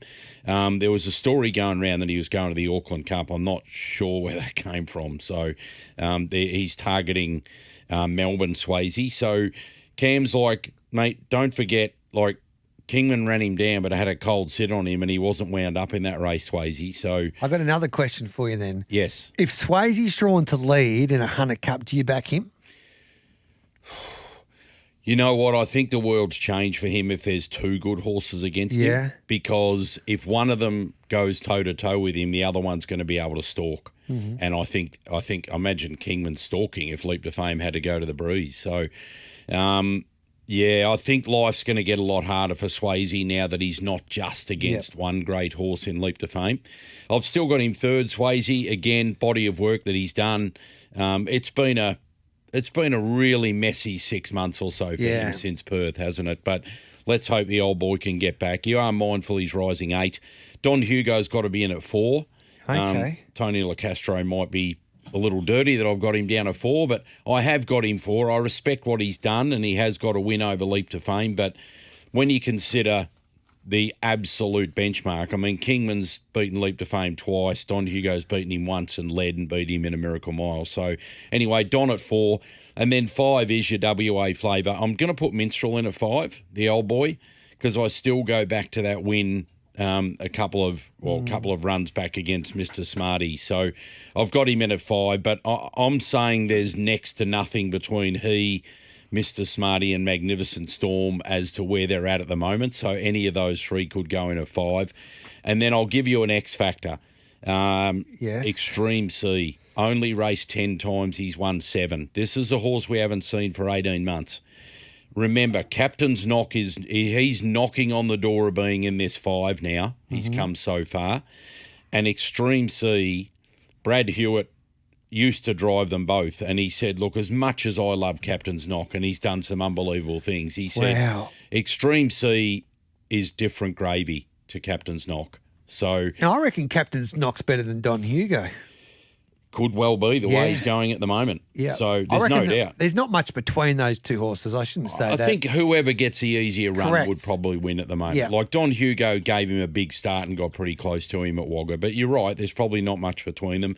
But Don Hugo's got to sit above him for the big wins that he's had at the moment. But Extreme C's a real watch. He's very close to, well, he's had a soft trial, but he's very close to a proper trial. And Brad said he may even appear at some of these races in Melbourne. And now think about that. Like if they're willing to take on Kingman and Leap to Fame in probably the later ones, like perhaps your Ballarat and maybe Kilmore Cranbournes, Hunter Cups, things like that. But that's how much they think of him, that he might be having his 12th, 13th start in a race like that. So well, it's exciting, isn't it, Adam? Like, and if you got that X factor, that's a big call from Brad Hewitt. Yeah, well, he's always said that. He said to me when they were getting ready for the Tab Eureka, whatever it was now, 15 months ago. Yeah. I said, you're going to have to make a big decision on who you drive. And he said, look, we'll deal with that when we get to it. But he said, obviously there's a lot of considerations here. But if I'm picking on sheer ability, there is no choice. What about the Blacks of Fake? It's the big race on the weekend. Who do you like? No, Sunshine Sprint this week. Yeah, Blacks of Fake the week after, where we'll probably see Leap to Fame in the Blacks of Fake. They just want to make sure he's come back from New Zealand well. So Sunshine Sprint. That was the main reason I rang Cam Hart, just get his update on Hi, my name is Jeff. He's really happy with him. He expects that he'll be able to push forward and get the lead probably off the old stablemate Frankie Ferocious. And he said, if I get the front, it really looks a perfect race for me around Albion Park. He said, he'll get around the track. He sat in the death 18 months ago or 17 months ago and ran third to Leap to Fame in the Sunshine Sprint. He said, on the pegs, we can go near track record time, and I don't think Don Hugo can beat us from the back row. So looks a good race for him, Jeff, and then he'll stretch out to the longer distance in the Blacks of Fake against the same field, probably throwing in Leap to Fame the week after, Gareth. So he's $1.40 Leap to Fame with Bet365. Don Hugo $4.50, Captain's Knock $7, the Janitor $7. The Janitor won't he'd hold out My Name is Jeff on Saturday? I said to Cam, he said he just won't have the speed to go with us early. Okay. He said, I'll get across him easily, but I'll need Frankie Ferocious to sit on me. And he said, I'm pretty sure Frankie will be happy to sit being, where he's at in his career at the moment. So he's flying the Janitor though. Like he's a horse I've got in that sort of 6 to 10 on the top 10. He's Queensland's second best horse, isn't he, to Leap to Fame now? Chris Alford turned back the clock. Wasn't that brilliant? Yeah. Great to see. What a night for the puppet. Reminded everybody. And good on Mick Stanley. Mick could have driven that horse himself, Soho Trump. He told me before the race, it's the best of my really good bunch of babies, but he put the puppet on it. The puppet did everything right and got it done, and then showed he doesn't just need to drive favourites by storming home on a $40 shot to win the last of the Group 1s. Unbelievable. Kiang Sahara? Yeah, waiting on the confirmation from the team that they can get a flight to Brisbane. So it's not it's a given they want to go for Saturday week's Great Square, Group 1, $150,000. She's like $1.20 to win it. Yeah. But there's no way they're going to go by road. They've got to be able to get a flight up for her. The main reason being not just a flight up, probably a flight back too, because it's not long after that she's got to get ready for that series of races with the bonus starting on January 10 at Bendigo. She probably goes by herself. It's a $40,000 exercise, really, up and back, if you buy yourself to get a flight to Brisbane. Yeah, I don't know whether they've got another trotter to go with it. Just a quick update on the trotters as well. I wanted to find out how RC Phoenix was. So they've found nothing wrong with him. It was too bad to be true. He's just scratching his head, Chris Finozio. He said all those horses had a really rugged trip back from New Zealand. There was delays. They were on planes for a while. They got stuck in Sydney. They had more delays. So they're up against it a little bit, RC Phoenix, Parisian, Artiste, and also Gillaby Ballerini. So there was talk about Ballerini going home via Queensland, but obviously that's not happening after the way her New Zealand trip ended. The way to go to New Zealand is what Kingman and Swayze have done the last couple of years. Just go up there Sunday and then race Tuesday. If you've got the right horse, that seems the winning formula, doesn't it? If you've got a horse that can cope with that. I know Grant Dixon thinks Leap to Fame can't cope with that. And when you think about it, he regrets giving him that run so quickly after he came down to Melbourne to start the campaign. So. Okay. I hope we see him in the Blacks of Fake. Yeah, well, look, I mean, there's no one more open than what Grant is. And I said, will he be there? And he said, we want to run, but the horse will tell us if he's ready to run early in the week. I can't believe it. He's the best horse I've seen Leap to Fame. He's the best horse, and I can't believe we're talking about a horse to surpass him at number 1. Yeah. There's no horse. When I talk to people in New Zealand, they've said they've never seen a bigger run. Like, these are stars of the sport. I mentioned that in the column you're talking about, Gareth. When, speaking to John Duns and Blair Oranges and all of the great horse people over there. There's been some incredible, like Lazarus won a New Zealand Cup by 10 lengths, but there's never been a horse do what it did. Like the local drivers can't believe a horse could come 3 wide at the 1,400 metres and win that race, let alone do it sitting outside of Leap to Fame. Staggering, really. Well, it's staggering to think we were in New Zealand together 12 months ago and this horse was beaten in a Vicbred race or a Breeders' Crown race. Yep. And here he is 12 months later, walloping them in the New Zealand Cup and then adding the Christian Cullen. He's still got to do it. I don't know if he could sit outside of Swayze at Melton with Leap to Fame on his back, but if you swap the runs, then he probably could be. But this is the beauty of these races, isn't it? In summer, like let's hope Swayze's fit and firing. Let's hope Kingman gets down, or he's going to go to the first 2 of them. Yeah. And let's hope Leap to Fame does win the Blacks if they can show us he's back as well. I'd love to see him take on Mr. Smarty or Minstrel as well. Hopefully they come together shortly. And with Kingman beating Leap to Fame, it might make it an interesting Inter-Dominion. Like G Hall Senior and the Bonds might go, okay then. If there's a few there that want to rumble with Leap to Fame, then it might be an opportunity for us to sit 3 back the pegs or lead us back and win it into Dominion. Yeah, and the other thing that's going to be interesting is the slot races and who goes where. In my heart of hearts, I reckon Leap to Fame won't run in a slot race this year. I think they'll go through these races, maybe Miracle Mile, and I can see Swan Song Gareth being in the Inter-Dominion. I know how to get Mick Harvey if you want to go to Gloucester Park, Mickey. Interview him on the show. I know. I reckon, I don't know He's where. going to Cambridge, Gareth. We don't know. Good on you, Adam. Thanks for that, mate. Your top 5 drivers next week. All right, we'll do it. All right, then there's Adam Hamilton joining us. That is a busy Giddy Up. Thanks for your company. Have a great day.